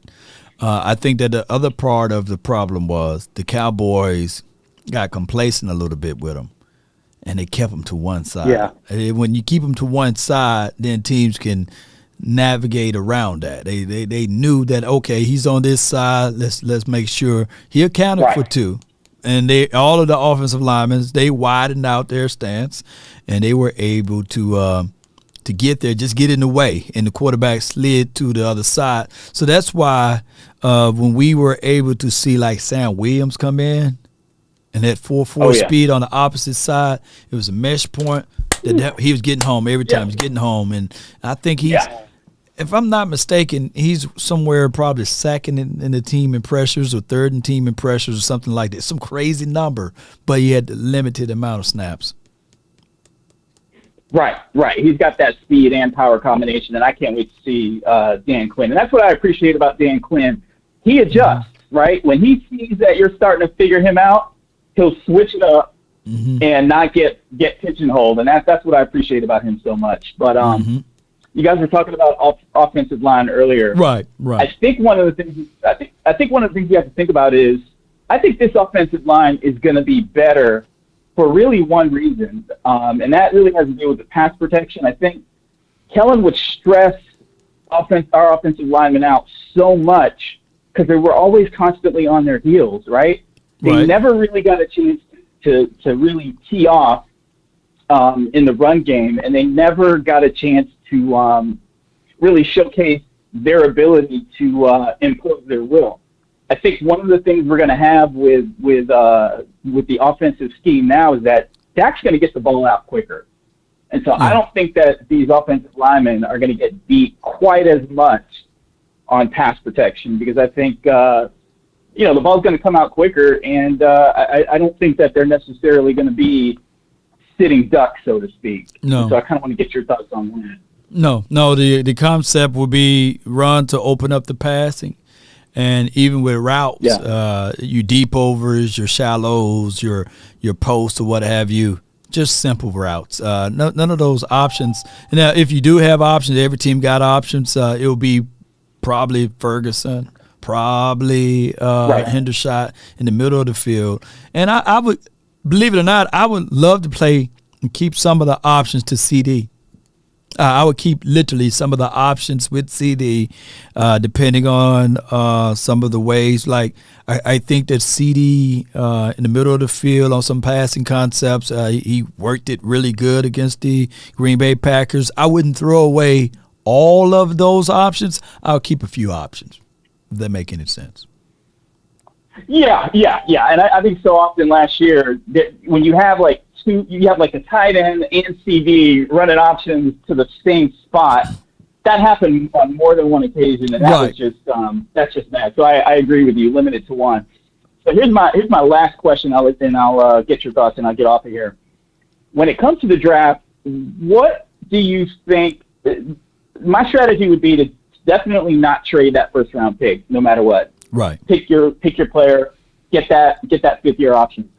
But that second round pick on back, I would be open to trading one of those picks for a plug and play starter from another NFL team. So if that means taking that second round pick, maybe even moving back to acquire more picks, and then being willing to trade one or both of those picks, maybe not those picks, but one or more picks, maybe even two, for a really established borderline Pro Bowl starter on the defensive line. And my question is, who would be available for a draft day trade for defensive line? I think that, to me, is managing the draft, not just to pick players, because we don't have enough roster spots to start to really play all these guys, but to finagle the draft to acquire maybe an additional pick to give you that flexibility to add to a defensive line. So my question is, who's out there that you think might be available on the defensive line as a borderline Pro Bowl caliber player? And I'll listen offline. Great show. As always, talk to you later. No doubt, man. That's a good call from him. I will be on the phone trying to finagle and finesse, man. Jeffrey Simmons, I'll figure out a way. I'll give him this year's second, next year's second, or this year's second, next year's third, or something like that with conditions, depending on what he do on the field that can be converted into a first or something like that. I would be willing, because at this point, I'm going to go back to this right here, and Outlaw Cowboy, he said he would be willing to give up this year's first. Straight up, don't even play around with it, right? You know, and Jeffrey Simmons ultimately will make your team better. Ultimately, you know, he will give you the sacks interior. He'll give you the pressure from the interior. 9 tackles for loss from a defensive tackle. That's crazy. Tackles for loss, ladies and gentlemen. There's a LOS that wraps around the world, meaning that 9 times this dude lived in the backfield, right? 1 forced fumble. This is just last year's stuff, right? And he's been here before. He's a known commodity, right? So if you're talking about building trenches, you pay for what you get. And this would be a situation, a scenario saying, hey, I'm going in, right? You're going to miss the pick. You're going to miss it. But this is how you will and deal it, right? And nothing becomes sweeter than draft day. Nothing comes sweeter than draft day, right? Where teams could be like, I need this one player to get them over the top, or over the edge. And you got to stop trying to win on every deal. You're going to lose some. You're going to lose some, you're going to win some. But you got to dance a little bit with the fire, right? And I'm not, I have to use them as an example here. You used draft capital, Eagles, for Devontae. Roll Tide. Smith. First round draft pick wide receiver. Just recently you used that for Jalen Reagor, right? But you said to yourself, A.J. Brown is worth $100 million. That's risk. You already got wide receivers. You done went and made a move for Dak Prescott. But in the hearts of hearts, they know that wasn't enough for their running quarterback. Oh, I'm sorry, for their quarterback. So they went and got that dude. He could have folded. He could have went to the Eagles' land and said, man, the quarterback can't hit water if he fell off a boat. But they took the risk. And if you ask anybody that's wearing that horrible green, that Eagles green, was it worth it? They will all say, yes. And they would probably say other words in front of it. So when you think of it, and I'm not saying the Cowboys should do the exact same, right? But that's the game that you have to play. Look, scared money make no money, right? We can be as safe and comfortable with our draft picks, and we can continue to watch other teams go to the Super Bowl. But that one player can take the edge off of it right there. And I'm not saying that he's the super glue that can hold everything together. You still got to play. But the odds would be even more to your favor, right? Could somebody find out how old Jeffrey Simmons is too, by the way? I need to know. And I'm not saying, and I want us to have tunnel vision, we can find our own Jeffrey out of the draft. But what I'm saying is that if you're trying to just go into this thing plugging pieces in, and you only 1 or 2 players away, then let's do it. Let's roll with it. Oh, he's 24, 25? Oh, he's still young. You know? All right, from the 206 MJ, you're live. What up, Law? Not much, man. Appreciate it. I'm going to give you shots out before we go. Appreciate you, man. Looked up some Benton's film and did some in-depth analysis on it. Yeah, he pretty dope, fam. Yeah. Yeah, Benton is pretty dope. Then Mon. You know that, right? Say again? He penetrate better than Mozzie. Oh yeah. He pick up the kids on his way to the, you know what I'm saying, to the house. You know what I'm saying? I'm gonna pick up the kids, you know. Yeah, you see what I'm saying? Him and I'd rather have him than Mom. Yeah. Because you put him next to you put him next to Hank. Because they're almost close to signing Hank. You let them two start. And then you bring the other guys off the bench. Right. But another piece, now Philadelphia has the advantage because they got 2 number 1s in the first and like 2 number 2s. So Philly going to have to give up. I think he's going to go to Philly. I'm going to hate to tell you. Oh, my gosh. You talking about Mozzie or Benton? No, I'm talking about Simmons. Jeffrey Simmons? Yeah. Philadelphia they're going to get up that number 9 pick, and they're going to give up that one of the number 2s. So they in conversations with Simmons. I didn't know that. Yeah. You know that would be that'd be some nasty work for them. Panic. Look what I just told you. Mm-hmm. Don't panic because that's when we go. Because there's a fire sale going on, and you go back to Indiana and say, okay, give us number 91, and we're going to give them give them our number 4. They'll take it. Yeah.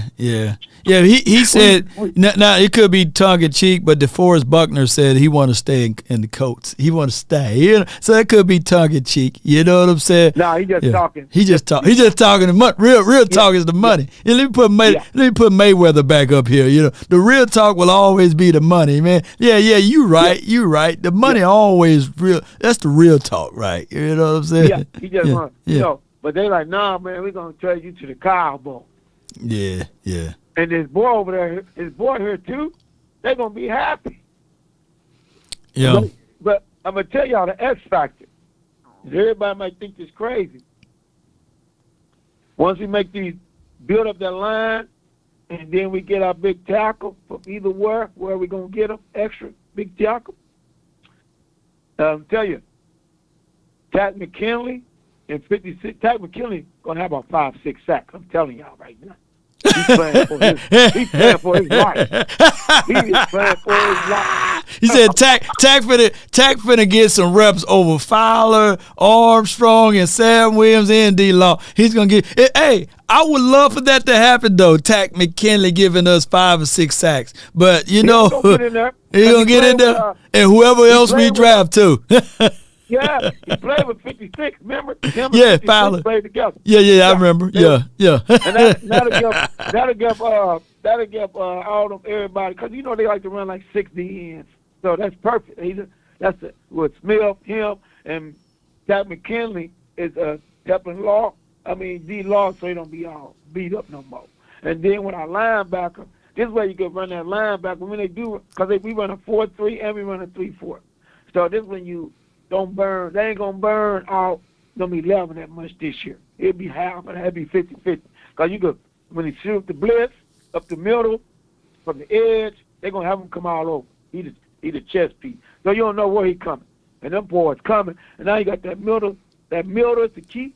That middle going to be key. And this year, number 33, you got to remember, y'all. Yeah. 33 was better than all the linebackers in college. You got to remember, he just came off the injury, got rushed back. Now you got a whole camp to go down with Dan Quinn. That guy could sack too. That dude could rush too. Well, we'll find out, man. I appreciate you for calling in, fam. One more. Okay. The corners, our corners, is going to make it even better for number 11 and all the people to get there. That number 21 is going to help. You know what I'm saying? That helps you. The quarterback, I can't go here. He might be sacked by then. No doubt, man. I appreciate you, bro. That's a good call from you, man. Appreciate you, MJ. Thank you for calling in. Yes, indeed. Salute. That's my guy, MJ, man. All right, so the money really talk. If it's one safety, because I think we were on who I was talking to. Was it on the round table? It was somebody. It could have been on the final word of when we was like, hey, we're trying to piece together this defense to be like the Seattle Sea Chickens LOB. And I said, man, we probably missing one guy in that secondary, that Earl Thomas for us. Because Malik Hooker, he's cool or what have you. And Izzy, he got unbelievable unknown potentials. But what would y'all give up to get that other guy if Tennessee is going through a fire sale? And prayers and wish and prayers and everything for what happened in Tennessee. We hope all is well in Nashville. We know that, crazy time these days, but what would you guys give up for Kevin Byard? And I'm not trying to be a collector of just good players out there, because I think Kevin, he's going through some things over there, But that's a story of another day. But can you imagine Byard on this team? You still keep Wilson doing his job in capacity, right? And then you say, Hooker, man, we love you, dog. Hey, we love you, dog, but we got KB now over here, man. Oh, my gosh, man. All right. I'm not trying to collect players, but I'm trying to collect rings, if that have anything in mind for you. I got DJ from NY, and then we have JT next. All right, so DJ from NY, you're live from the 607. Hey, what's good, boy? Nothing to it, Chief. Holler at me, man. What's on your heart? Yo, man. Man, just... Hey, you got me in the background. Just turn your radio down. Turn your radio down. Let's tell you that right now. It's like I'm looking at it, Law, and I'm like, boy, you can look at. I've been looking at Dak lately, and I've been seeing in a little couple of interviews he's been doing. Right. And you can tell in his face, he was like, yo, like, he's gonna feel it this year. Like, this is it's finally the year. Right. It's finally the year. We're starting putting things together. The defense, Gilmore, he's coming over. We already know what it is. Everybody's got the hype. Like, this is what it is. We bring Brandon Cook over. We got the draft coming. You know we're going to give you another offensive lineman for Tyron Smith. You know we got to give him something because he's going to be injured. Something's going to happen to him in 5 to 7 games. Something's going to happen. So you're going to get a good fresh lineman, and you're going to get a good receiver, another running back, fresh running back. There's no excuses this year. And I'm just sitting back and I'm like, come on, man. Come on, Dak. Come on, Dak. And I'm thinking about this already. Right. Yep. He's seeing the pressure on Dak already in interviews. They're already asking him. And he said, you know, when they said they were talking about Zeke, and he said, Zeke's going, he says, my career could be going just like that. Yeah, it can be. Yeah. Yes, it can. It can. If you fail in Dallas, it's like, yo, like Jerry is like so loyal. He's gonna go down with you we're gonna extend you because that's how much loyalty Jerry has for you when you didn't even deserve it.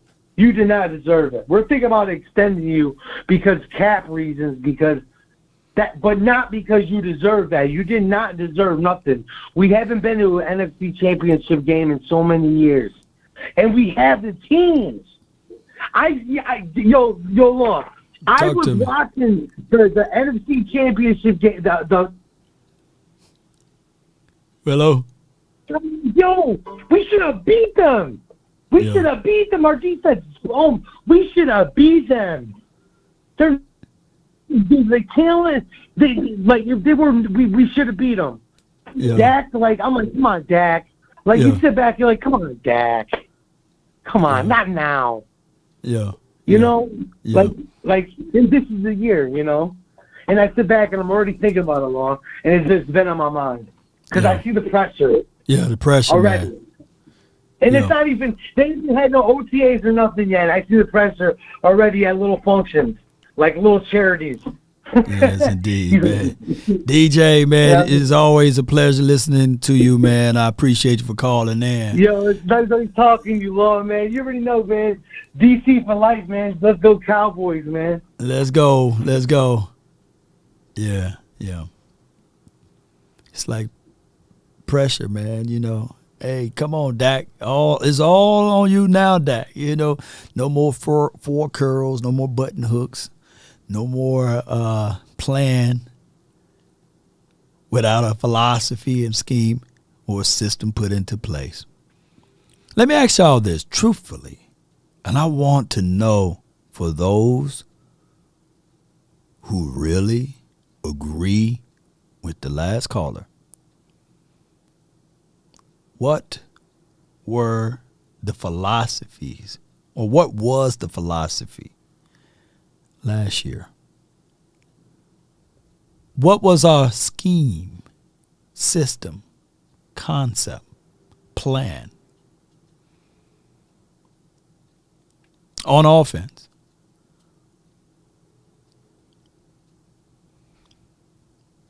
What was it?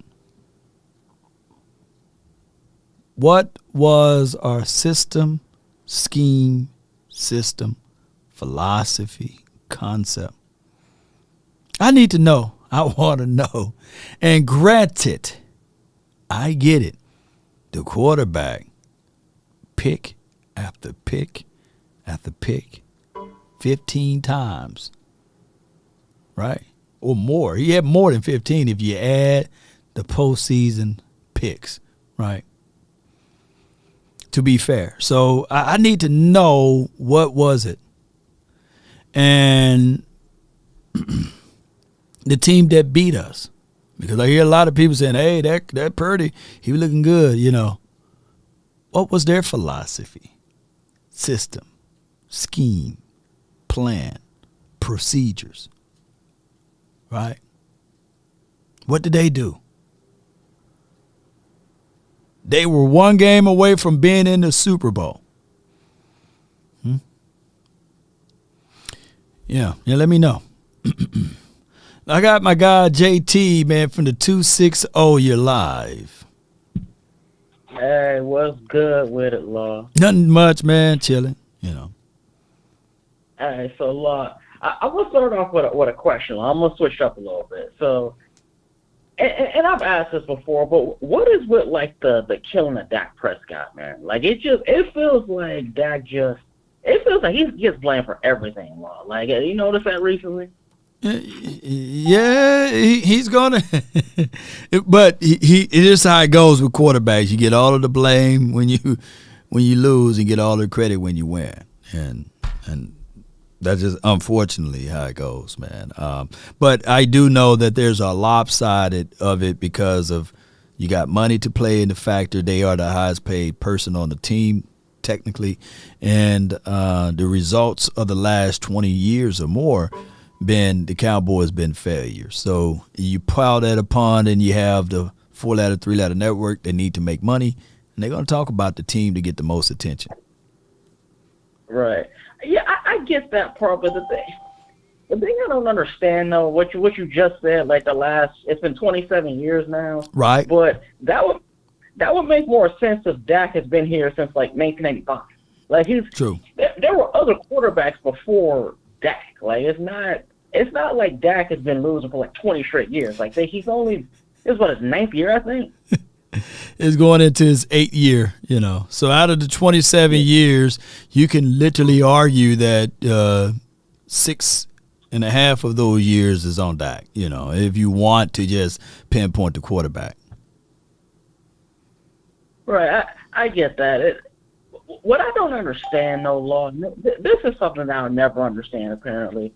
Like, is there a point in time where people, and again, I hate to even bring up his name, but people like LaShawn McCoy, for example, who just leans so heavy towards the hate side on Dak. I'm like, and I get it. Like, the man threw interception. I understand that. But, like, it's not the first time we've seen good quarterbacks have seasons where they threw a lot of picks. Like, this is something.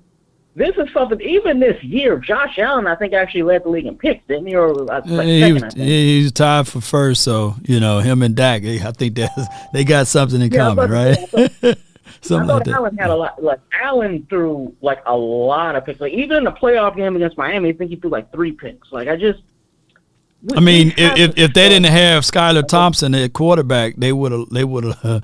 Miami probably would have won that game, right? And they damn near might have won it if Skylar didn't make one little play. But yeah, you're right. Yeah, I just think there's just the bias has got to stop. Like not only with Dak compared to Josh Allen, but even compared to Aaron Rodgers, for example. Like, true. And you know this. Like people like Stephen A. Smith, for example, who he's kind of been coming around, but like for the last I don't know how many years, like decade or so, right? The man just kept giving him a pass. Like it just look at some point we just got to stop the hate. Like Dak Prescott is a good quarterback. Like he's a very good quarterback. The criticism of him would have you convinced that he's like a Baker Mayfield, for instance, where he just never plays. But like the man does what he does, Law. Like we just, not we, but like the media at large, we just gotta stop with the Dak hate. Yeah, man, it's just what it is, But it's just how it goes, man. Those people that was banging on the table saying Baker Mayfield was better, they get quiet, right? And with those people who were saying it, I remember when Josh Rosen came out, he was better, then they disappear, right? Sanchez or whoever, it just goes. Sam Bradford or whatever that guy's name, or they just go away. It just fades away over a period of time, and they find another quarterback every year. Kyler Murray, he's gonna be another guy that's gonna fade away. Kyler Murray's better. Then it get quiet and quieter, And Dak Prescott still remains. He who remains, right? But it is what it is. That's just how it goes, fam. Unfortunately. Right. But one of the other things, though, and I kind of noticed this in the media, too, though, like there's this narrative, and I don't know why. Like, people just don't watch the games. But, and then again, I understand. Look, and I'll say this, first off. Mahomes is a great quarterback. Like we all understand. Right. But this narrative now that's being started about him, like people now are literally saying stuff like Mahomes won this not the Super Bowl, but basically saying like he did it by himself. Because a lot of people, I get it, like a lot of people overreacted on the negative end when he lost Tyreek Hill, but now people are swinging like the exact opposite, basically saying that like, look, like you got to prove, like that's one of the knocks people have on most quarterbacks, that they say like, look, you got to prove that you can do it by yourself or whatever, because people got that in their head about Brady back in the day where he was doing it alone, not understanding that the man had the best defense of his generation on the other side of the ball. Like that, people just don't pay enough attention to the actual game. Like right. Here's the thing, JT, and I'm not taking away from Pat, but if he was the greatest of the greatest, then his second Super Bowl he would have won it, right? He wouldn't have need that offensive line. He would have put up more than 9 points in that Super Bowl. But it goes to show you that the Mandela effect will occur, and a lot of people will forget about that Super Bowl, and they will only pay attention to the 2 that he won, right? And then they would say, look at the greatness of Pat Mahomes. But if he was the greatness of Pat Mahomes, he would have figured it out in that second Super Bowl that he was in.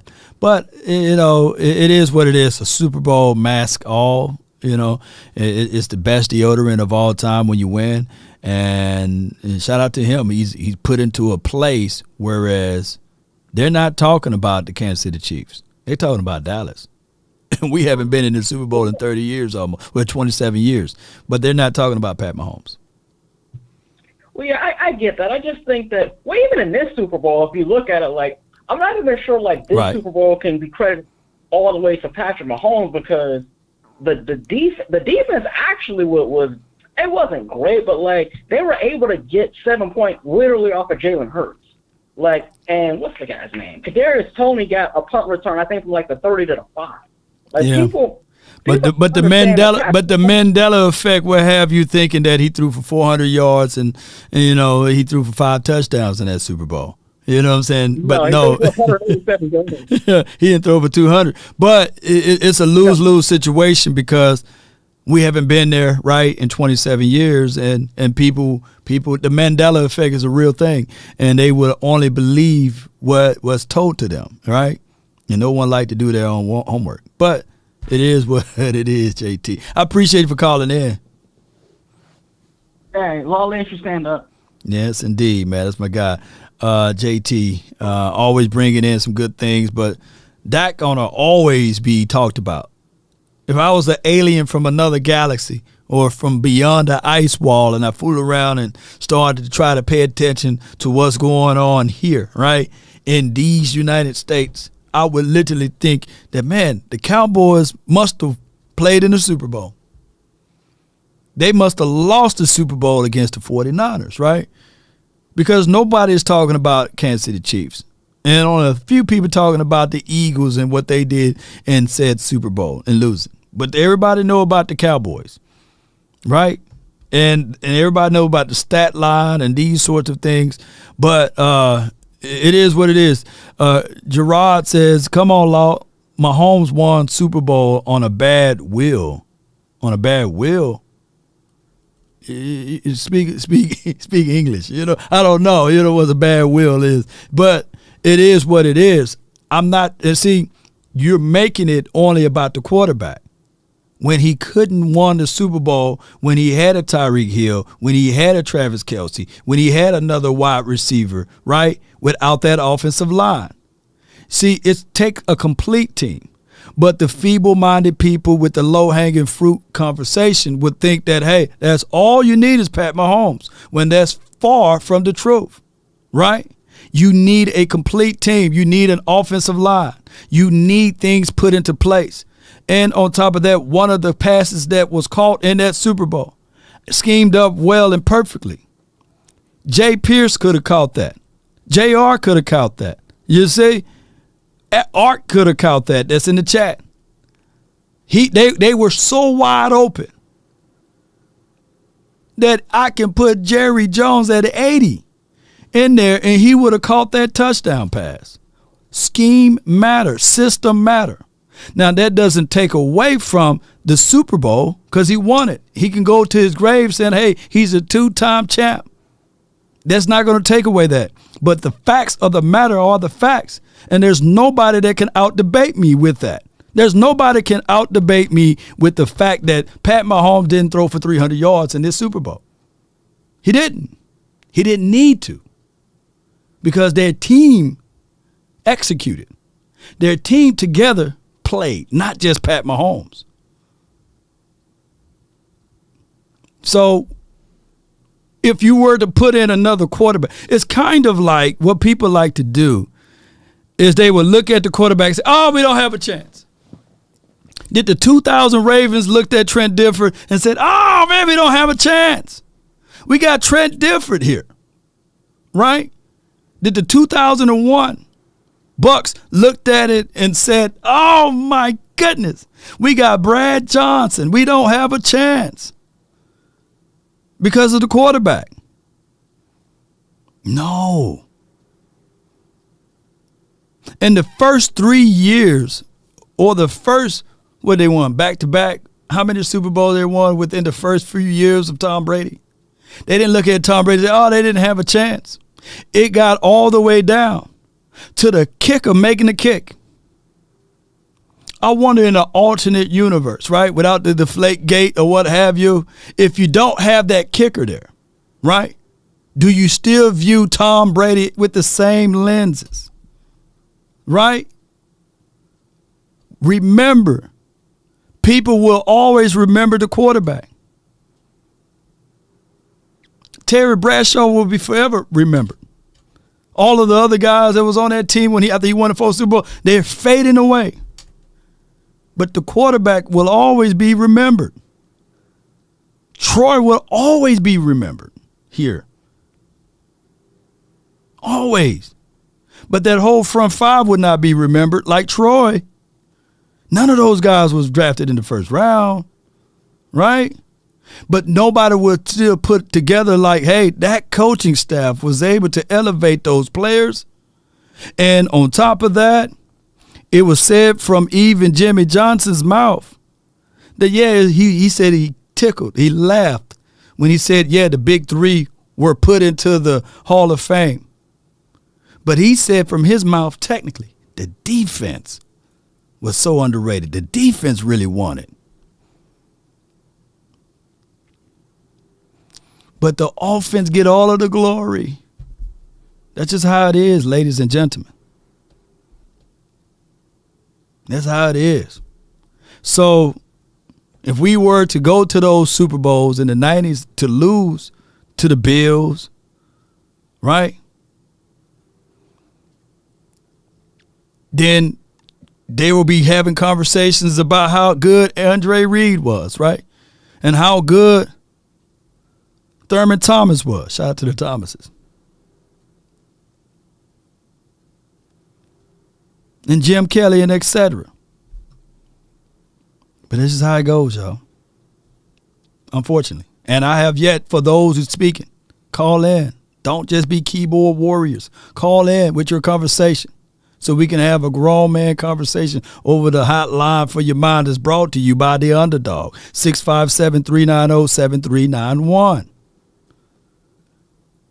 John Elway was considered the best thrower of the ball, ladies and gentlemen. The best arm that man could ever find in the mid-'80s through the 90s. And he didn't win a Super Bowl until he had yellow teeth. What was his excuses? They always had Steve Atwater. They had some guys out there. Shea Sharp was there. They had a mean running game. But they were not complete as a team. Now, they made it to the Super Bowl against the Washington team. And my goodness, they beat the brakes off of them. They beat that team so bad. God, dog. But what were their excuses for all of those years? It took the man almost 40 years. I'm just gaslighting him a little bit. It took the man a long time to get there. Not until they put a complete team around him.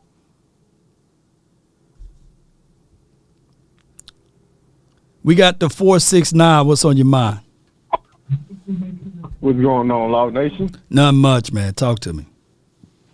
Man, so I've been listening to what you and other guys been talking about, and you guys bring up a lot of interesting topics. I'm gonna start with this one though. Let me start off by saying, Cowboy Nation, stand up, man. It's the off season. We've made a lot of good moves. It's time to be more positive as we prepare for this new season. Mm-hmm. Now, you asked a good question earlier. You asked, would you be willing to trade maybe a first or second round pick for Simmons out of Tennessee? I personally would, because I agree with 100%. We need a big boy, whether it's in the draft or we trade for one. Right. But if we don't trade for one, I will say this, Law. Now, you convinced me. I'm with you. We got to take care of the interior, offense and defense. Right. But with that 26 pick, Law, if Gibbs is available, we can't pass him. We can't. Jameer, Gibbs. So it's like an exception to the rule. Man, here's the reason why I say that, Law. Roll Tide, come talk to me. I'm following you. Got you. So that would take so much pressure off of Dak in ways you don't even realize. We can run so many plays with Gibbs and TP in the backfield. It'll make it great for check downs and everything. Help get the ball out of Dak's hands quicker, which is going to eliminate the sacks, things we want. And go up to completion percentage. And those guys are young. Gibbs, young legs. TP, still young legs. Those guys, yak. Yak is what we need. That's going to protect Dak. It's going to protect our defense. Shoot, you're right. No. With that philosophy and thought, Gibbs, even though he's for 5'11", 200, right at 198-ish, he plays kind of like Pollard. I seen him run in between the splits there. But here's the thing, though. You get you a weapon that you will have to internalize and say, all right, with these type of signings, just have a 3 to 4 year process. I think that with running backs now, they not getting second contracts with me anymore. I'm thinking about being a crass owner. I'm thinking about saying, okay, I appreciate y'all for what y'all do. And if y'all want that second contract, it'll be on another team. I'll parlay it and get more and more things because they are at that fringe spot now with Tony Pollard with the 1 year deal. Because if Tony Pollard even play up to the level that he played last year, right, even at that level, you'll be right back at the drawing board. And what you think? He want to take less? He want to take $6 or $7 million? No, he's gonna want more. So you got yourself in a 1 year rental with him, unless they gonna do something like, hey, we're gonna work out a deal before the season kick off. I feel that, but that's why I say we draft Gibbs. We protect ourselves from that. We keep Pollard this final year. He do what he do for us. Afterwards, hey, man, go make your money somewhere else. We got a young back on a rookie contract. And when his 3rd year's up, we're going to do the same thing again and bring in another young guy. Same thing. We playing dominoes, same thing. You know what I'm saying? Unfortunately, man, that's life with it, It is. Another thing. Now, I'm one of the biggest Dak Prescott fans out here in Cowboys Nation. I've loved the dude from the moment I cried when he broke his ankle. Dang, you and Big Game James, boy, yeah. Man, it was so real for me. I told my fiance that the Cowboys don't sign Dak, I'm leaving the franchise. I'm no longer going to support this team. That's how much I'm a fan of the guy, but just because of his demeanor, his past, where he come from, and his character. I love the man's character. He's a true guy, and I like that. But you know something, as Cowboys fans, all the negativity that Dak has been getting, you realize it's the same thing Romo got. It's no different, just a different quarterback back there. Yeah. It's all the same. It's not about other teams. It's the Cowboys. When you play with that star on your helmet, you're going to be scrutinized to the utmost high. Right. You're right. Mahomes just won a Super Bowl. People care more about Stephon Gilmore wearing 21. Makes no sense. Right. And this is what it is. Make zero sense. People got to realize and understand.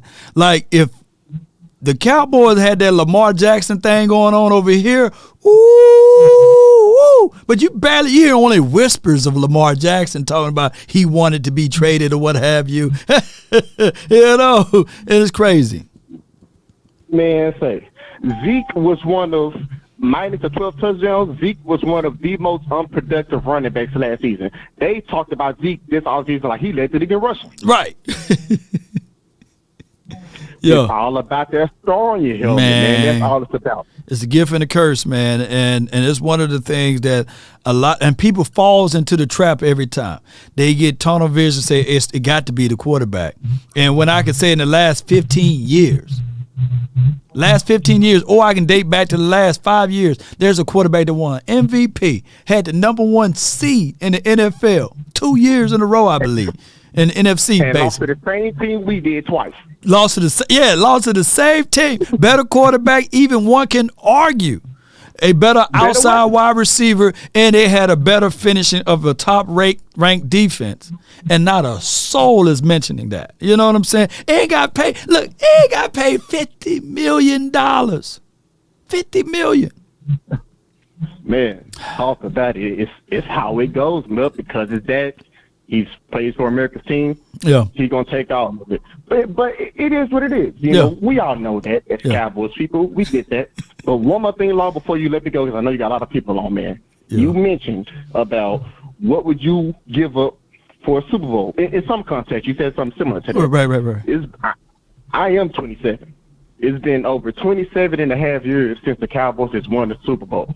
Wow. We've had at least 26 first-round picks. They ain't been back to one Super Bowl. Why not trade one? Why not? You know what I'm saying? All we can go is up from here, man.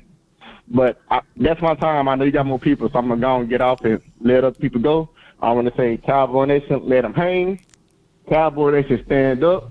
This is our year, and I am that Cowboys fan. Every year, I believe, this is our year. No doubt. I'm out. Let's go, man. That's from the 469. All right, so you guys get with what he was saying, right? You know, every year, like, he's a big Dak Prescott supporter, but at the end of the day, we gonna get the good versus the bad. We're gonna get all of the bad, and some of the good will have to come from people like the underdogs like us. You know, some of the big networks, big four-ladder networks, they might touch on it a little bit, but they got that producer in the ear like, hey, y'all being too nice. Y'all being too nice. Let's spit about this point. You know what I'm saying? Let's spit upon it about that point. And that's just how it goes being a Cowboy fan, and we got to be able to accept that, right? Right? And you've seen it from both angles. So my thing was, you know, I love the Cowboys more than I love anybody that's on this team, right? I'm pretty much rooting for this team. Look, as old and gray Jerry Jones is, believe it or not, I've been rooting for the team before he bought the team. He had no notion or thought about this team. And there's only like a few gray hairs on my face and head, you know? And this guy's whole body is drenched with gray, skin peeling off, you know what I mean? He's in his 80s, you know. How about them Cowboys? But I've been rooting for this team, rolling for this team longer than him. And I refuse to turn my back on something that I covet longer than him, right? Just because what he's doing with it, right?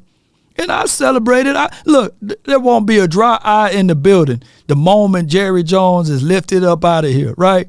But at the end of the day, I refuse to be like, hey, man, I'm not going to support this team. I'm going to take off the silver and blue because this man running the team into the ground. No.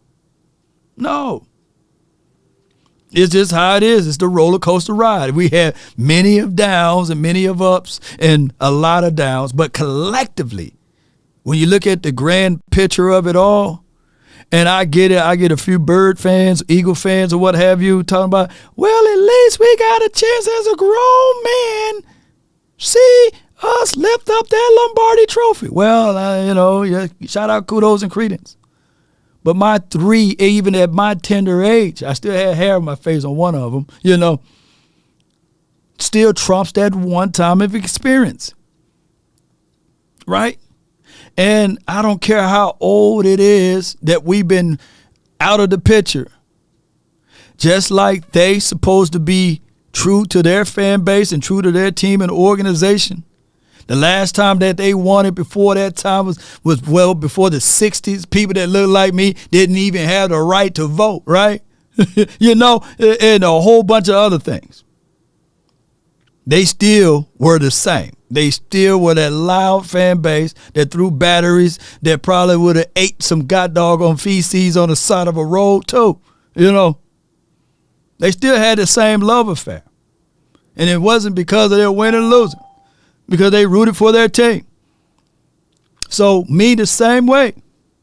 But let's get my guy Willie D on from the 214. You're live. What's up, man? I got about 3 things to talk. Now you did say something wrong. This gonna be the first time I disagree with one of your comments, man. I've been listening to you last 3 years. Hey man, you my dude. Hey, that's good. But that's good. You said something about Patrick Mahomes at Super Bowl. What I would say about that game, nobody played behind that line.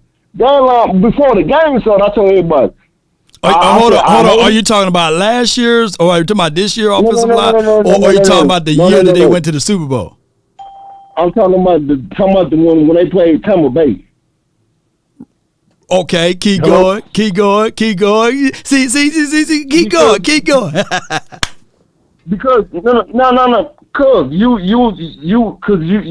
said something about it, like basically you said Patrick Mahomes couldn't win Super Bowl because for whatever reason. But the offensive line plays so fucking terrible. I mean, I don't mean to cuss. No, you good. But I heard some kind of stat in that game. I don't know if it's true or not.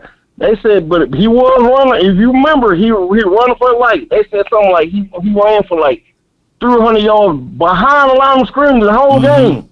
So ain't no quarterback gonna be able to win that game because I don't care who had the wide receiver. You're all right. The offensive line, our team needs a good O-line. So you right on that point. But for like putting another thing about Patrick Mahomes, that I feel like Patrick Mahomes, and trust me, me and you the same age. I've been watching internet football since I'm about 9 years old. Mm-hmm. I've seen the 90s. Mm-hmm. Hey man, the shit you said about John Elway, that's the first time I ever heard some shit you said. You said you said he had to win the Super Bowl once he got yellow teeth. I died last. That's a long day. Yeah. But before you go to that point, let me just counter right quick. In 2020, let me give you out this offensive line because we had a bevy of injuries. Isaac Alarcon, Tyler Biadasz, La'el Collins, Cam Flemings, Marcus Henry, Mitch Hyatt, Brandon Knight, and Joe Looney. That was our offensive line in 2020.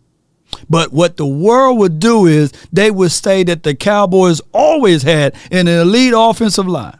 And we always had good privilege of offensive line.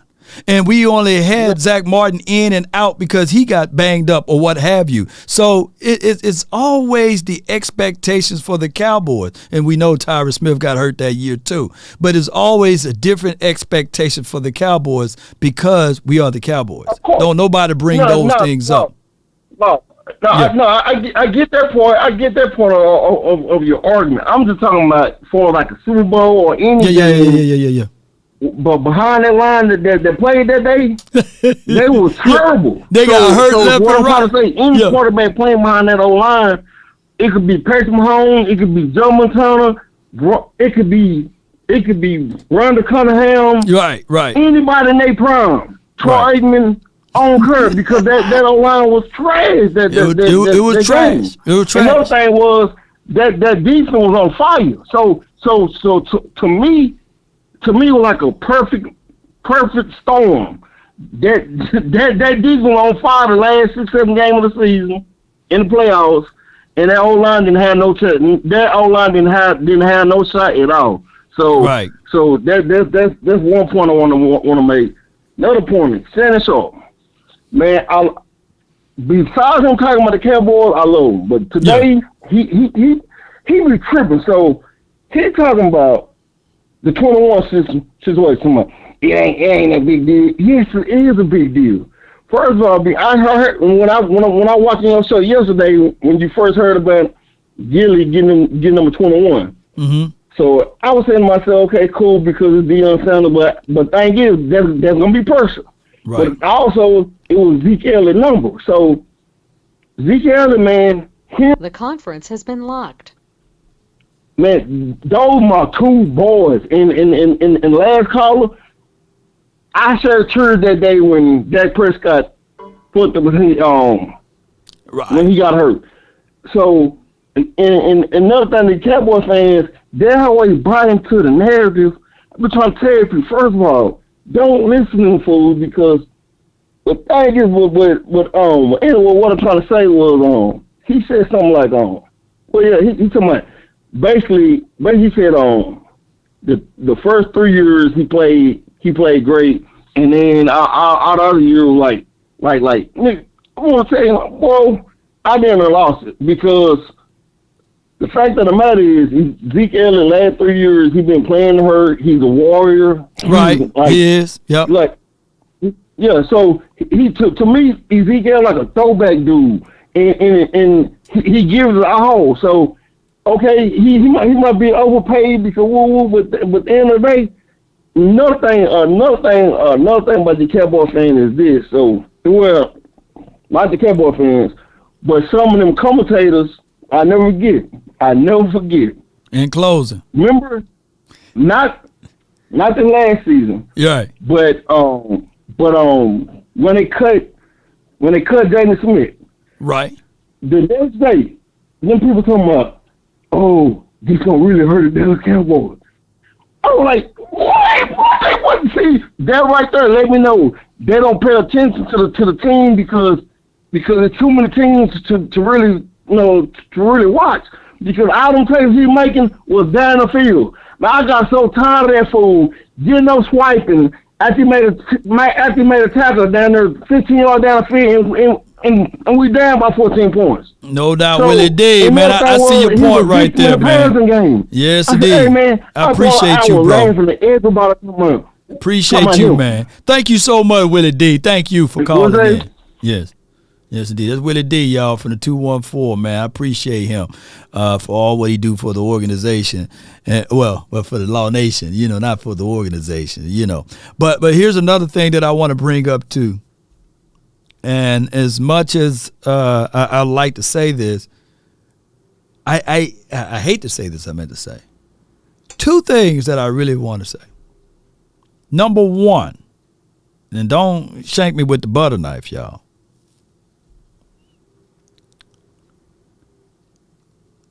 Prime is prime, but 21 for the Cowboys do not belong to him. He's not a homegrown guy. He was a guy that played for the Atlanta Falcons, for the Niners, and he came over here and he kept his same number. I appreciate what he did for the organization and franchise. So salute to him, And 21 is not a number that the Cowboys should be considering retiring. I don't look at that number in that light. But shout out to Prime. But Prime is Prime. But 21 don't belong to him for the Cowboys. That's my thoughts on it. But put the butter knife down. And he played for the Washington team and the Ravens. Yeah. And probably going to play for the Eagles and the Giants too, if could, But shout out to him. Have mercy on 21, because when you think of 21, you think of Prime. And that number don't belong to him for the Cowboys. Let that number still be circulation. But what I can say, that 21 to me, far as Ezekiel Elliott wearing it, originally, I didn't like it on him. I thought that 21, in my opinion, was better served as a defensive number coming from a defensive-minded person. Shout out to him, though, for changing my mind on 21. Zeke wore that number proudly. And on top of that, I look back at what Zeke did for the organization for the 7 years that he's been here. It's still not a retirable number.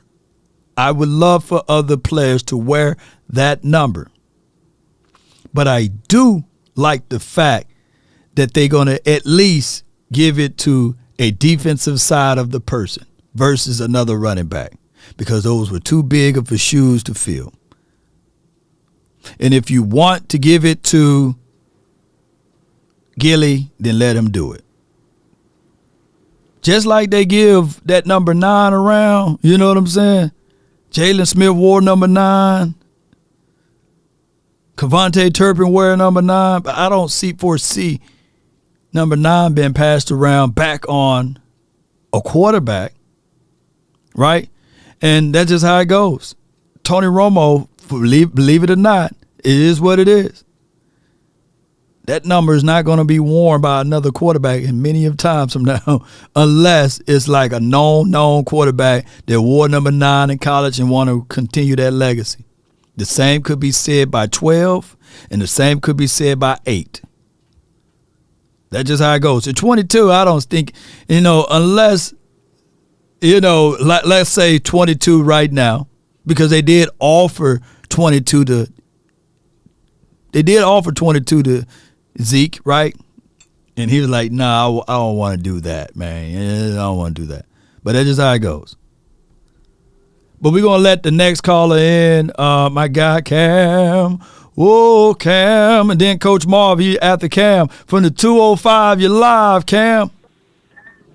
Yeah, I ain't got no football tape today. I was just calling in. Y'all already know, man, just to shout you guys out.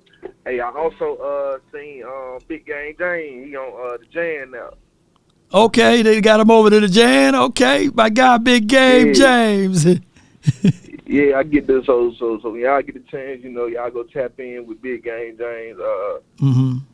I feel if you ask him about it, Law, then he probably let you know. But I just want to support everybody. Everybody will do what they do definitely. And I call the people that you do that you do your other shows with. You know what I'm saying, or the collective shows. Like with Rome and them. I just like to shout everybody out. Somebody please take Jerry Jones' phone and just don't give him no more. Just don't give him another microphone. Swing tackle, I don't know about that. He just sounds stupid. But Jerry Jones, I think he's going through dementia, the first stage of dementia right now, and stupidity is what he's been going through. But Law, man, y'all just keep doing y'all thing, man, and keep the nation going, man. Yes, indeed, man. We're going to try to keep pushing the needle, man. The Jan app is a wonderful app. Y'all be sure to check it out. We got more and more things that's coming around the corner. They asked, do you know any content creators? They don't even know, but I gave out a whole list. And that's why you may see more and more people like Jay Tuck or some Eagle content creators, and as well as my guy Big Game James out there with the Jan app. I try to be a facilitator and spread out the wealth to every corner, and hope all is well with other content creators, because you know how this thing go. You already know how it go, Cal. Yeah, I hope West Coast can get on that soon too, and your brother too. And one day I just hope that we can have a big thing with everybody from with a whole lot of content creators just from the NFC East. Y'all all on one panel, just going at it. They'll be good. For the season, for the upcoming season, put a lot of hype to it. Man, yeah, let's get it, man. And we'll have you to help facilitate some of that too, man. I appreciate you, man, on your journey and everything with the newlywed and everything, with the newborn in the house. I already know how that goes, man. Yeah, man. Appreciate you, man. Like I said, man, y'all just stay up, man. Like I said, man, you already know, rocking with you till we'll fall off, man. How about them Cowboys? Let them hang. No. Let me hear you say roll tide one time, bro. For your boy. Oh, yeah, you already know.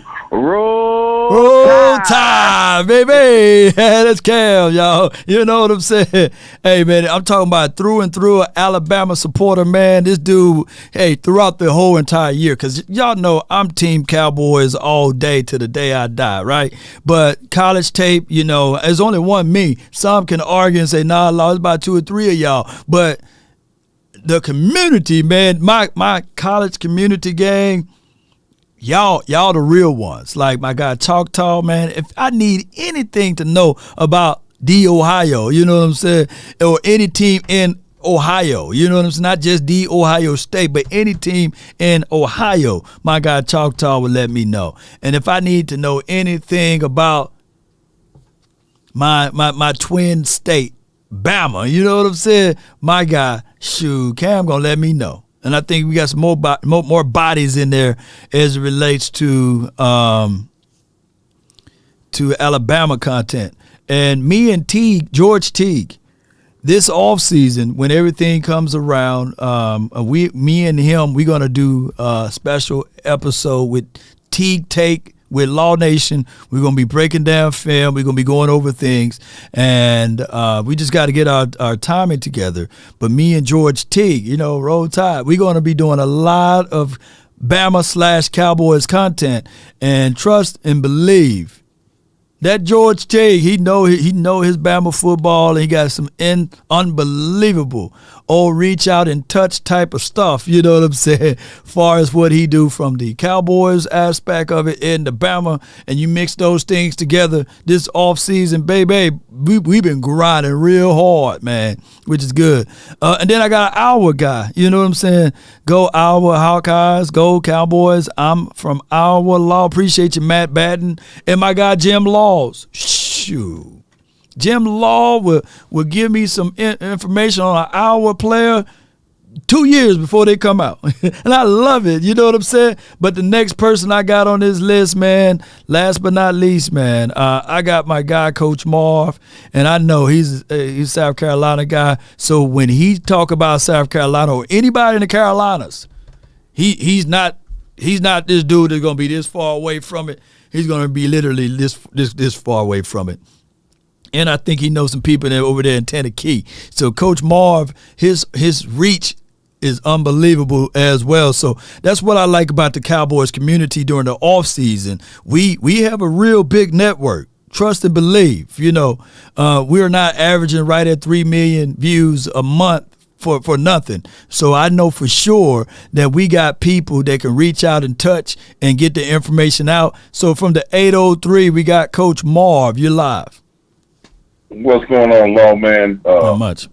Man, hey, man, I appreciate that, man. Yeah, I'm down here in South Carolina, man. That's why I'm loving that. I'm loving Gilmore being there, man. Yeah. Like I said earlier, man, good guy, man. He's a very cerebral guy, man. Yeah, he is. He's gonna teach these guys a lot. He's gonna teach them guys a lot about unity and getting together. And I'm glad we went ahead and did the trade so far in advance, so he can get inside the building and meet up with these guys and get on the same page with these guys. So that's going to be good with camaraderie of this football team. Yeah. But I want to point out something right quick. I heard the couple calls before, and he was telling about nobody could have, with Patrick Mahomes in that Super Bowl, nobody could have operated behind that offensive line. And he was correct, but guess what? Andy Reid found out that he had the wrong game plan for the Tampa Bay Buccaneers. Right. What he thought, he said, well, we can't run the ball because of what they said they had, but he stretched his offensive line by throwing the ball 49 times in that game when that game was in reach all game, and put them in stressful situations where they came up bad. And then he said, okay, I'm going into this next Super Bowl with the best sack defense in the NFL in the Eagles, and I'm not going to allow them to get in rhythm to get after my quarterback. I'm going to keep them at bay. I'll be committed to running the ball, but I'm not going to allow them to strap up their chin strap and tee off and come at me, because if I do, it will look just like the Tampa Bay game. Yeah. So that's there you go. That's part of coaching, to understand that your game plan can eliminate some of your weaknesses. And Coach Marr, before you go into that point there were analysts that were saying, hey, the last time the Chiefs had to fight or play against a front like that was that Super Bowl, and they were thinking that it would be more of the same, right? And they thought that because They were contextualizing that the Eagles' defensive front was better than Bucs' defensive front, and that this should be a slam dunk for the Eagles to beat the Kansas City Chiefs. And if you really go back and look at some Eagle content creators, they were also echoing the same. But go ahead, Coach. Yeah, but no, that goes with where a lot of people fall into the problem with. There's a old saying with coaching. Will I attack a defense weakness? A lot of people say, well, that team is they can't really cover the pass, but I'm going to attack their weakness in the pass. But by attacking, sometimes by not doing what you do best and trying to attack someone else's weakness, exposes your own weakness. So let's say like last year, if the Cowboys came into a game and they played a team that was bad against let's say playoff game. They go in the game, against San Francisco, and they were ranked number 1 in the rushing defense, right? Right. But they gave up a lot of big plays in their defensive backfield. Yep. But by going in there with a game plan to expose their weakness, right? We end up exposing our own weakness at receiver. Yeah. See what I'm saying? True. So sometimes you can attack some people's weakness, but their weakness is going to be exposed if you got the right people to expose it. Right. But if you get away from what you're trying to do, what you do best to try to expose somebody else's weakness, you get yourself out of whack, and eventually sometimes you lose in that situation. That's why it's always important that you attack people's weaknesses, but you impose your will of your game plan on teams. That's what makes championship teams. Man, Coach Marv, you brought up a brilliant point, and I know we got to go all the way back over 30 years ago. Jimmy Johnson said he used to walk the field before the team played. And then he looked up and he saw a little commercial about the Buffalo Bills they are practicing. And he was like, oh, man, that's tape. That's new tape. And he saw they did a certain play a certain way. And he knew that in the actual game that there was information privy to him that he can use to exploit them. And all of the things I'm saying is it's the little things in preparation and planning that help you win games. Because once he retired from or left the Cowboys, Bill Belichick every summer would spend time with Jimmy Johnson, right?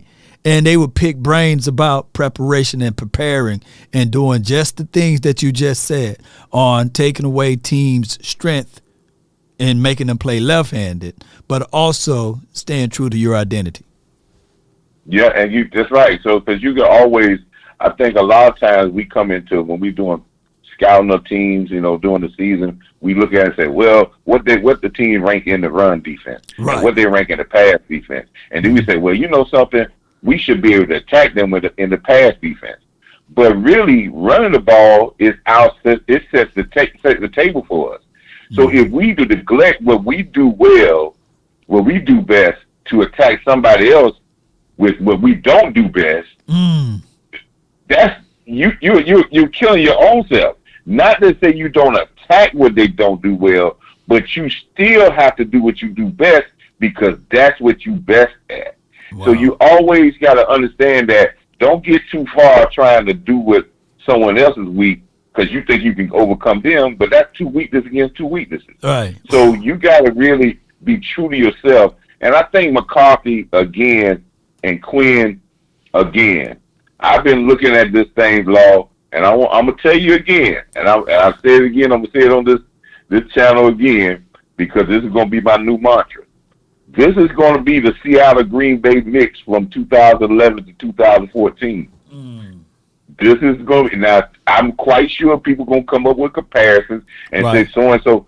It may not be the exact same players, but look at the philosophy of the said players. I see Tony Pollard now, as I keep digging, I see Tony Pollard being a running back but I see him being a Percy Harvin type weapon who was before Debo Samuel. Ooh, Coach Marv with homework, man. That's what I like, man. Hey, appreciate you, Coach Marv. That Coach Marv will come over here and slam dunk it with some information. Yeah, Law, hey, Percy Harvin. Yeah. He was before Debo. Even before Debo. Debo did before Debo. Coach Marv, man, we love you, man. History repeats itself, man. Yes, that's why I indeed. tell you, history is very important. And that's why we always should know our history, because history has a tendency to repeat itself.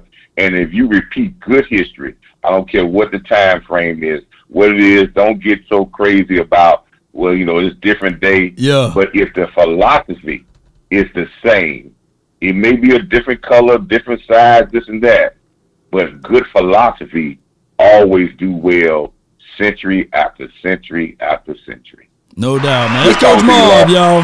It's good talking to you, man. That's Coach Marv. Yes, indeed.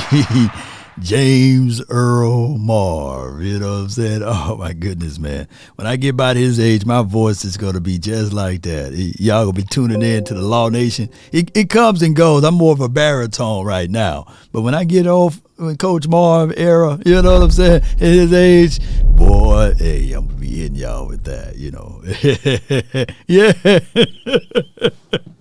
That's Coach Marv, man. Yeah, the philosophy is the philosophy. You don't have to rechange it and reinvent it, right? Triangle offense worked for the Bulls, and then you had the same coach over there for the Lakers and said, hey, let me run the triangle offense again. And the philosophy was still the same. You got a dominant guy on the outside, a guy that can slash and dice and get you some points.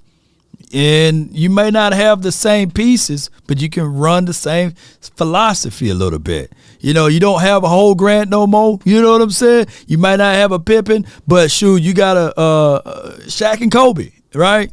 And throw in some ancillary guys that can hit and drain the threes. And y'all remember Robert Horry? Shoot, Robert Horry came in there. Hey, we need for you to be, B.J. Armstrong or Craig Hodges or what have you, for a spell here and there. So it's not time to try to reinvent the wheel. You just need to work it out, Figure out pieces that you can put together and make things, go. Yeah, I forgot. Lakers had whole Grant toe, Hey, but that part didn't really. But the philosophy, the principles were the same, though, right? You know how it goes. Horry used to get it done. See, Horry made some big shots, for the Spurs too. Oh, for your Spurs? Hold on, BD, great. See, me and you were cool until you said that. For your Spurs, BD? Shout out to the Spurs fans, man, out here. And that's why I love the nation. I truly believe, I was sitting back there watching, what's this guy named Kenny? He's a YouTuber. And I was in there like, man, this guy's phenomenal. He was on, let me see. Let me pull him up right quick. And he said, man, this guy's dope, Law. Check him out. Kenny, he's a YouTuber. He's a Bulls fan.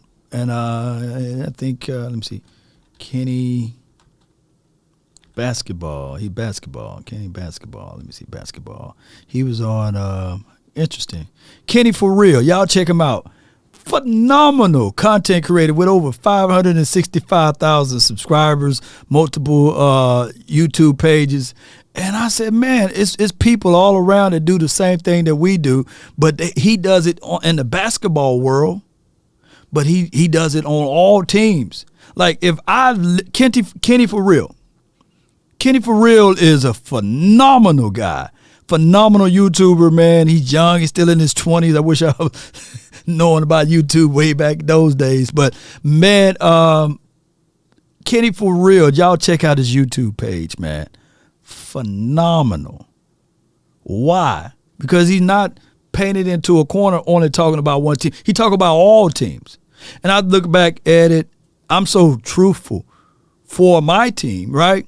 That I'm only talking about the Cowboys, and maybe we would talk a little bit about the Giants, a little bit about the Eagles, just predicated because they play in the same division. But if I said, man, if I did all countries, I think for sure Law Nation would have been at 1 million. I'm not throwing any shade or salt at the kid, but Kenny, he is for real. I like his concept because he talk about all teams and still give his points of view, which if I had to do it all over again, maybe I would have done it differently. But I do love talking about the Cowboys, as y'all can see. It's like my love, because I can talk all football, but I prefer to stay within the confines of my beloved Cowboys. Ain't that right? Don't y'all love it? You know what I'm saying? Houston Rockets are trash. Yeah. But neither here nor there. The truth takes its time, though, to be revealed. And I want to say what Auntie Reviews, your Roland Reviews was saying was 1,000% right. I did a video before last night. Shout out to everybody. And the video was from TCU coach. I want to bring this up. And shout out to LT. I see that you said that you are let me see, make sure I want to get it correct. He had a super chat, and I wanted to acknowledge him on that super chat. He said that LT says he's a Penn State guy. Let me see if I can fix it right quick. Bam, bam. Y'all bear with me. We got nowhere else to go. I'm going to be live multiple times today. We are Penn State, DC for life, bleed blue and white. You know what I'm saying? Shout out to you, fam. Shout out to Penn, man. So you knew about Joey Porter Jr. before Joey Porter Jr. knew about Joey Porter Jr. And then my guy Matt Batten says that he's a go Iowa Hawkeye, go Cowboy. I'm from Iowa Law. Appreciate you. Thank you for your support. And I thank y'all, man. Shout out to the people. I seen somebody put Hook'ems in there. I seen people put Gig'em in there. And what's TCU saying? You know what I'm saying? What's TCU? Because everybody got their sayings. And let me know. Parker Washington, I see you, fam. But what's TCU? Because shout out to the Frogs or what have you. And we're going to listen to this audio from Coach about what he said, which is very the same thing what Auntie was saying too, that always have someone with you, and then listen to what he had to say. Not mean that something has to go down at the apartment. If y'all did something in the car, that does not mean something else has to happen. That next day, you cannot assume that it is okay to send a or something like that. If you're in study hall and a trackster walks by you and she's got tights on and she's going to study, you can say, look at that fat. That's harassment. She has every right to turn around and press charge against you. If you're not quite sure what to say, picture it being your little sister or your mother, and then shut what you call the fuck. Are we clear? Yes, sir. That's TCU's coach right there. And I know some people are like, hey, man, that's a Christian university. But, just because it's a Christian university don't mean that they got young, impressionable ladies and fellas out there on the campus that don't really know how everything works. You got a bunch of 17, 18, 19, because you can be 17. I've seen a 17-year-old college student before, or you just make it early to the college or what have you. But most of the people are anywhere between that age frame of 18 and 21, right? And you may see some things that you never seen before, right? Being from a small town and you go to a big city. Now, you used to be, look, I'm from Natchez, Mississippi, population 25,000, right? It was only one or two cute girls, you know what I'm saying? They're limited of options, not to talk about my home city, you know what I'm saying? But it might have been limited, right? But you fool around and go and use a big fish in a small pond, now you're in a bigger pond, and you eat a little fish now, you know what I'm saying? Now it's not one or two or three cute girls. It's multitudes of cute girls. And you got to decide to make your decisions out there. And some people, if you've been sheltered majority of your life, your parents been really strict on you, and now you have no curfew. You the man of your own, right? And when you hang around the wrong groups, you want to pledge the wrong fraternity or the right fraternity, or you want to do the wrong things, right? And your mind could be clouded, your judgment, and then you forget why you're there, right? You're there to get an education, right? You're there to uphold and fight through the terrain of life, right? It's going to be there, right? But most importantly, you want to leave with that piece of paper to let people know that you are knowledgeable enough to learn in a setting. Now, it's one of those things whereas it doesn't guarantee anything in life, right? But you are there for a certain goal. And TCU figured it out and said, hey, we just can't be a Christian university. We're going to have to be a program that also provide competition, football. So they went out there and got guys. So that's why he had to talk to everybody. He got to talk to people as if though they can relate to the message. And the way he gave that analysis and the points of views were very, very prevalent to this modern day, and what even Auntie was saying when she called in, that you got to figure out a way, ladies and gentlemen. You got to figure out a way. Not just to make a team, but be up, you got to be good guys. You don't want to be douchebags. You see people, you probably see a trackster, like he said, walking by. You can't say, ooh. Can't be dog howling, bird whistling, whatever they call it these days. He laid down the law, right? And the people that paid attention, he can save their lives. He can save their careers. Because this world don't care. These you could be 1,000%. You could be 1,000% right. But the wrong person say that you did something and you don't have anything to back it up, you be in the slams. Right? Cat calling. Yeah. Dog whistling, cat calling. Yeah, appreciate you, young Merc. And don't be listening into this new age world where, oh man, women are just as equal as guys. Don't think that. Because they call 911. Say that you put your hands on them. Police come 9 times out of 10. You going to jail. Allegations going to be put upon you. And you may not get the truth to be freed up until 2-3 years from now. Chalk Talk, tell me about it. Those boys over there in Ohio, right? That the woman falsely accused them of things, right? It took 2-3 years, 4 or 5 years, whole career gone. The NFL not going to say, hey, you know what? Since she lied on you, we're going to put you back in a time machine and allow you to play so we can get the evaluation and the proper procedures to go on in life so that you can be drafted in the 2023 draft. No. Those boys' whole career gone. Just because somebody said, yeah, he touched me, or me. You know what I'm saying? And fellas, y'all know how it is. Hey, man, this modern day society, ladies got equal rights. And I know, I'm going to cancel out. No.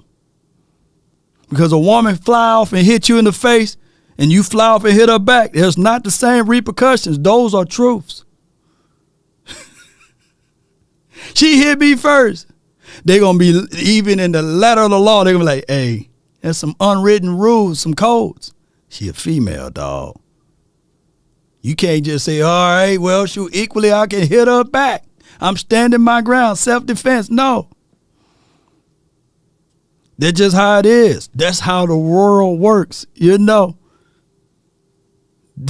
How gender you? No. Hey, man, she was a girl. No.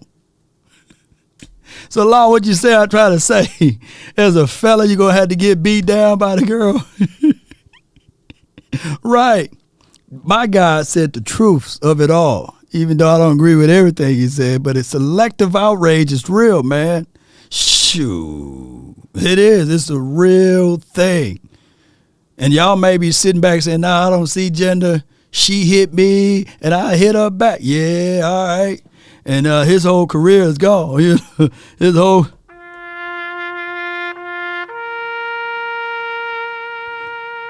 LT said in most cases, I don't even want to be close to the case. I don't want to be close to it. No, indeed. Shoo. That Majors, Jonathan Majors, you know, the attack on male masculinity and all of that stuff, that was thrown out the window when they said, oh, he did what? He allegedly put his hands around the lady's neck and he slapped her around. Shoot. Before the truth can get out and before anything else can go through.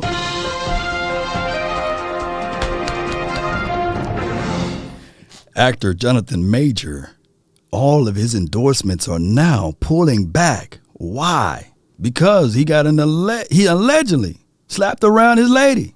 So for y'all to think that if he was a football player going into this draft, you think that they would give him the benefit of the doubt? No, that's life. And it came out to the point allegedly that he called 911 first. So y'all get how all of this stuff works. So shout out to Coach for telling those boys, stay true, stay focused, stick to your grind, stick to what you need to do. And it was necessary for him to say these things. It was necessary. Let me see if I replay. Let's finish on this. Consent. Remember we went over consent? Deserves it. We're going to play it again. Good. You're with a young lady. She has to consent to every act. So if you were in the car with her and something went down in the car, that does not mean that something has to go down at the apartment. If y'all did something in the car, that does not mean something else has to happen. That next day, you cannot assume that it is okay to send a or something like that. If you're in study hall and a trackster walks by you, right, and she's got tights on, and she's going to study, you can say, look at that fat. You can't. That's harassment. He's spitting the truth. She has every right to turn around and press charge against you. If you're not quite sure what to say, picture it being your little sister or your mother, and then shut what you call the fuck. That coach real. Are we clear? Yes, sir. They're like, yes, sir. Yes, sir. And it's not the same energy. It's not the same energy. A guy been working out, lifting some weights. He walk in. Oh, he's been working out. The women have every right to just start touching on you, feeling on your shoulders a little bit. You can't be like, yeah, get off of me. You know what I'm saying? They're going to be looking at you like you're crazy. But you do the same thing to a woman. Oh, girl. Well, them cakes, man, them things looking nice now all of a sudden. Well, girl, you've been working out. Shoot. Your whole career is literally.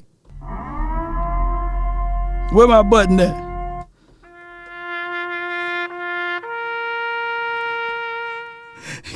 I'm pressing charges. She said my biceps. She's feeling my arm. She said my biceps and grew. She touched my chest. I'm pressing charges. You call 911. You call the police. You try to press charges. Then all of a sudden they be like, "Come on, man. She doesn't like you, dog. She doesn't like you. You must be out of your goddamn mind." Yeah. Y'all think I'm lying? Just pay attention. You know, I've been around this plane long enough. Beast mode, track stars be having the whole bakery.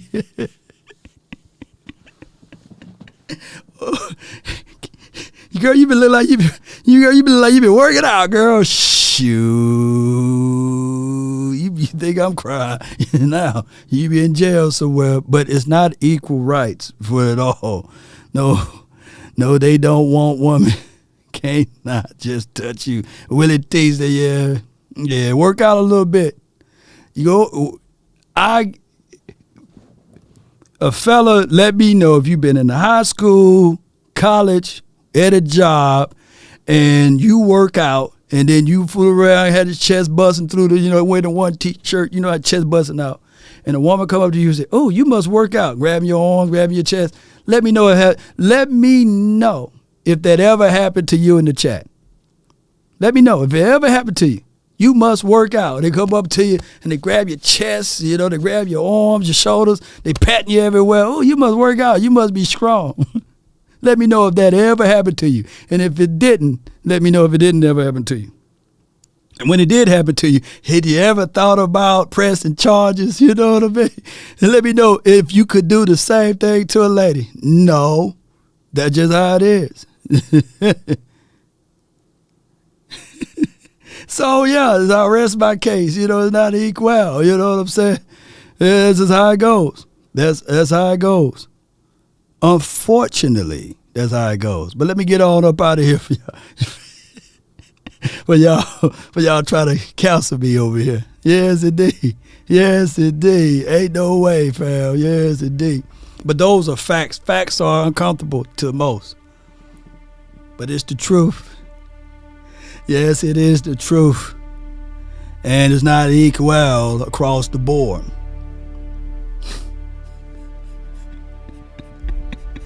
Now, Jalen Barr said, I would be threatening my lady with some charges when she filling up on my arms to get something. Yeah. Girl, get off of me now. Don't be trapping my biceps. Help. Jalen Barr said, help. Get this wrench off of me. But there's a thin line between compliments and harassment with some of the people. You are right. But some people get a chance. Some genders get a chance to reach out and touch. Now, Kevin Gates, he got a whole new thing that he'll knock you up off of you. You know what I'm saying? Shout out to Kevin Gates. But not everybody's Kevin Gates. You know what I'm saying? But some situations, you work out a little bit, your biceps start protruding, your chest starting to being all erect and stuff like that, and you walk into a building, and if there's a few ladies that's there, they're grabbing hold, or they'll hold and grab. It's not fair. But if that same woman been working out a little bit, and the cakes are showing, and whatever it may be, biceps are sunk in, belly's all flat, without the tummy tuck. You can't just walk up and say, oh girl, you've been working out. It don't work the same. Unfortunately. That's just life. And that's how it goes. And that's the problem. See, they want us to be equal, but we are not. That is how it is. But regardless of this, back to football and the mindset.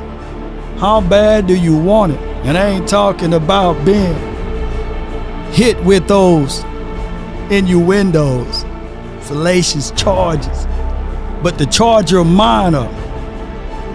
If you want a thing bad enough to go out there and fight for it, to work day and night for it, to give up your time, your peace, and your sleep, if all of your desires of it makes you quite mad enough that you don't get tired of it, and it makes you hold all other things tawdry and cheap, if life itself seems empty and useless without it, and all that you scheme and dream is about it, if you'll gladly go out there and sweat for it, fret for it, or plan for it, and lose all terror of your mind, if you would simply, just simply, go after the thing you want with all of your capacity, strength, and sagacity, with faith, hope, and confidence, and stern pertinacity, if neither cold, poverty, famish, or fame can turn you away from the thing you want, if dogged and grim and besieged and beset with the help of Almighty Cowboy Nation, guess what?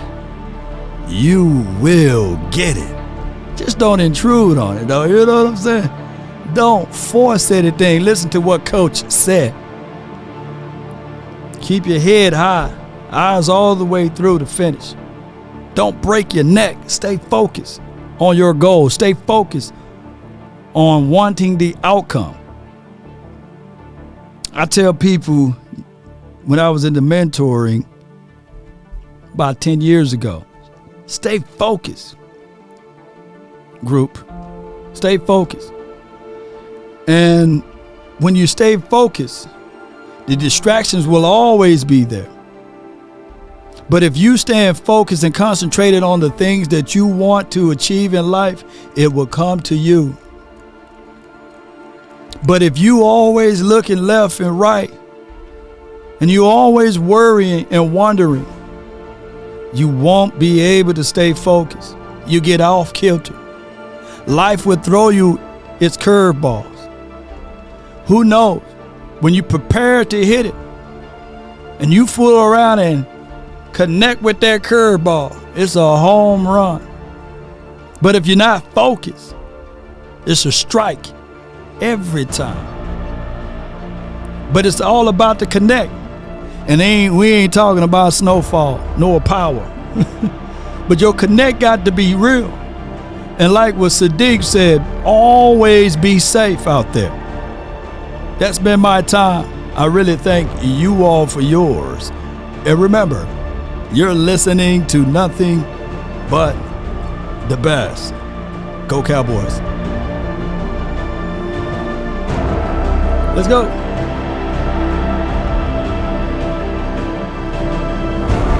Let's get it. In the words of Prime Time. Give me my theme music. Yeah. Come on. Hey. Yeah, let's go, baby. Damn. Let's run it up, baby. Salute to y'all, baby. And roll those credits.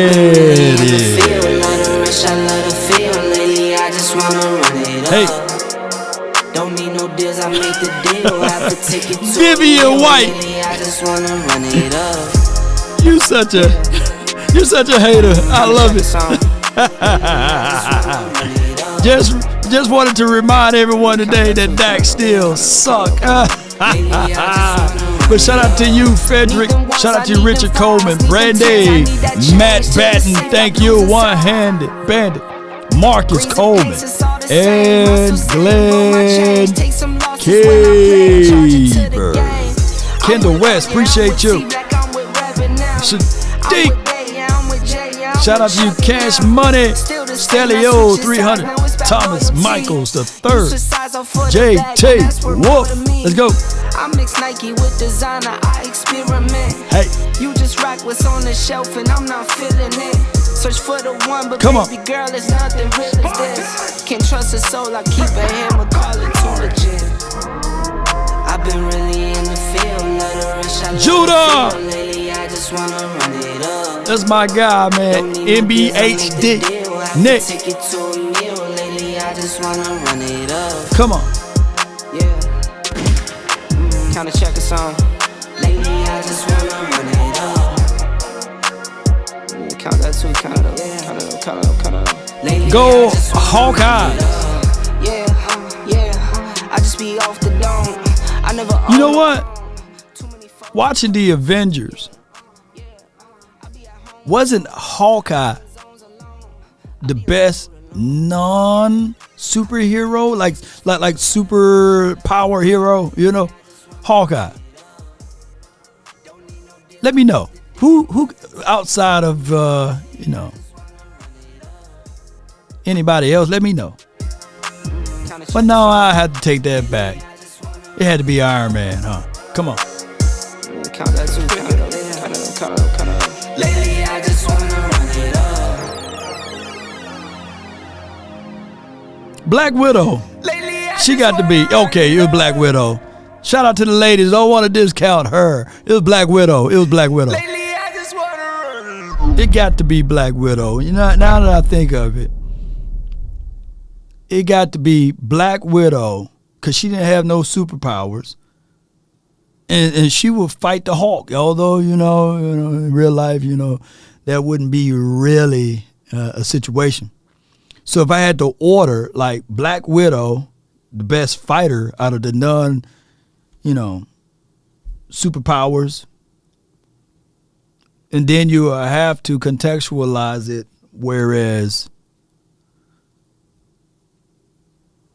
I know I'm all the way wrong. You know what? Technically, Doctor Strange, because those are powers that he manifested himself. So technically, Doctor Strange is the strongest non-superpower hero in probably the Marvel Universe, right? Because he manifests his own powers, y'all. Think about that. He wasn't born with that. He had to focus his mind to it. So Doctor Strange, this is my order, Doctor Strange, Black Widow, Tony Stark's because of his mind, because he got that knowledge to put pieces together. He had the most heart, Tony Stark, you know. And then Hawkeye. Ain't that something? Scorpio, man, I'm through, man. He said, Mr. Glass. Scorpio, man, you see, I'm going to go look up that Tanner McKee video now. I'm going to get that out for you, Scorpio. See, there's always somebody. Hey, man, there's always somebody, man. Where my video at? Where my music at? Come on.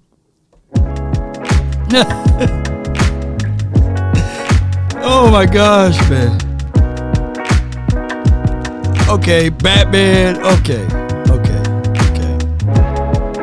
Batman DC. Marvel versus DC. Who y'all got and why? Technically,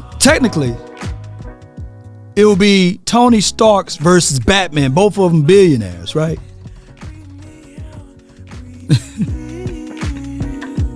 Oh, I forgot about Black Panther. Now the comic book version of Black Panther is better than the movies, you know what I'm saying? So, yeah, Black Panther, hold on, now you got me thinking. All right, so Black Panther would be right above Tony Stark's. I think he get above Tony Stark. And right below Tony Stark is Ant-Man now. You know, y'all boy. Player 2. Nick Fury, baby. Speaking of Nick Fury, let me hear you say it. If you do this, you can do this, we can be like what we were 30 years ago. Let me hear him one time. I ain't trying to be like 30 years ago. I ain't trying to make some comeback. I'm gone. I'm gonna stay gone. Lao Tzu says, and another one. Desire, realize the mystery. Cloak, desire, you see only the manifestation. Now that's a two-part situation there, Edwin, because the Hulk. Are you talking about Bruce Banner, or are you talking about the Hulk by himself? Because those are two different guys. Two people living in one body, right? But you got to think about it. Doctor Strange. If it wasn't for him, they would never been able to beat Thanos. I follow.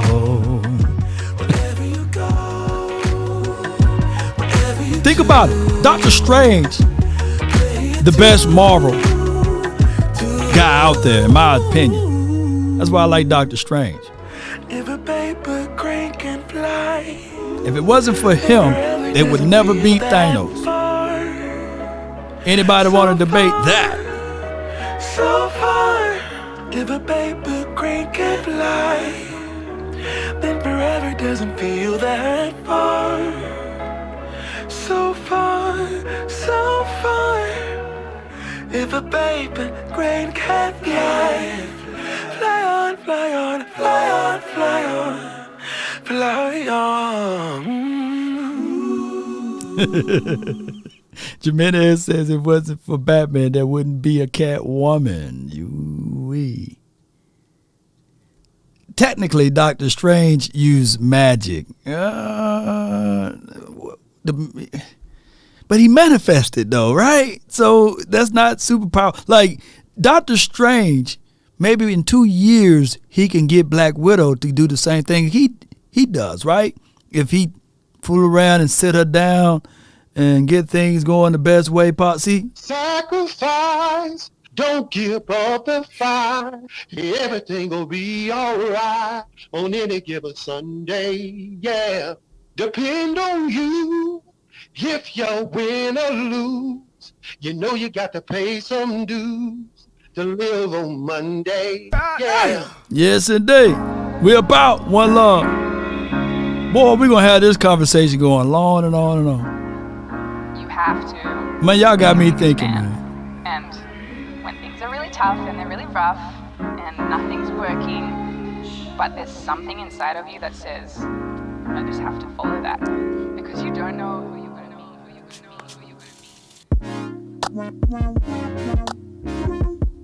be. Until next time, DC for life. And Choctaw will let y'all know that technically, we can have those same powers that you've seen from the Marvel and the DC. Technically, we did have those type of powers before. Come on. Technically. You're right. Logan never dies. Gene! Logan loved some Gene, didn't he?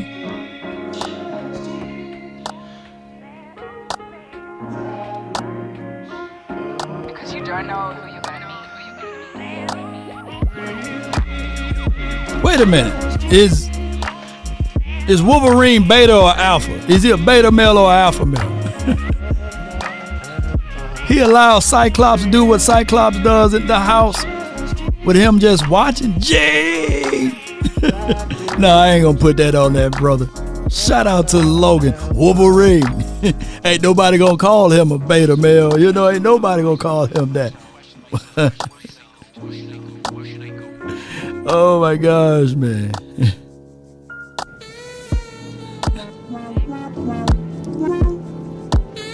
Wolverine! You see what Cyclops doing to your lady? Riggs! Jane!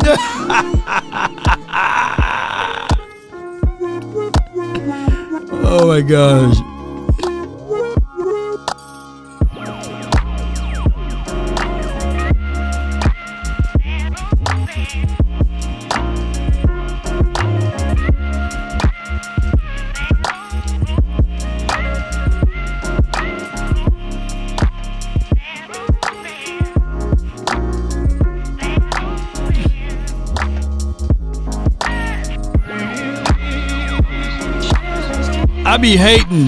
I be hating when they do the Hulk versus Superman and they keep making Superman win.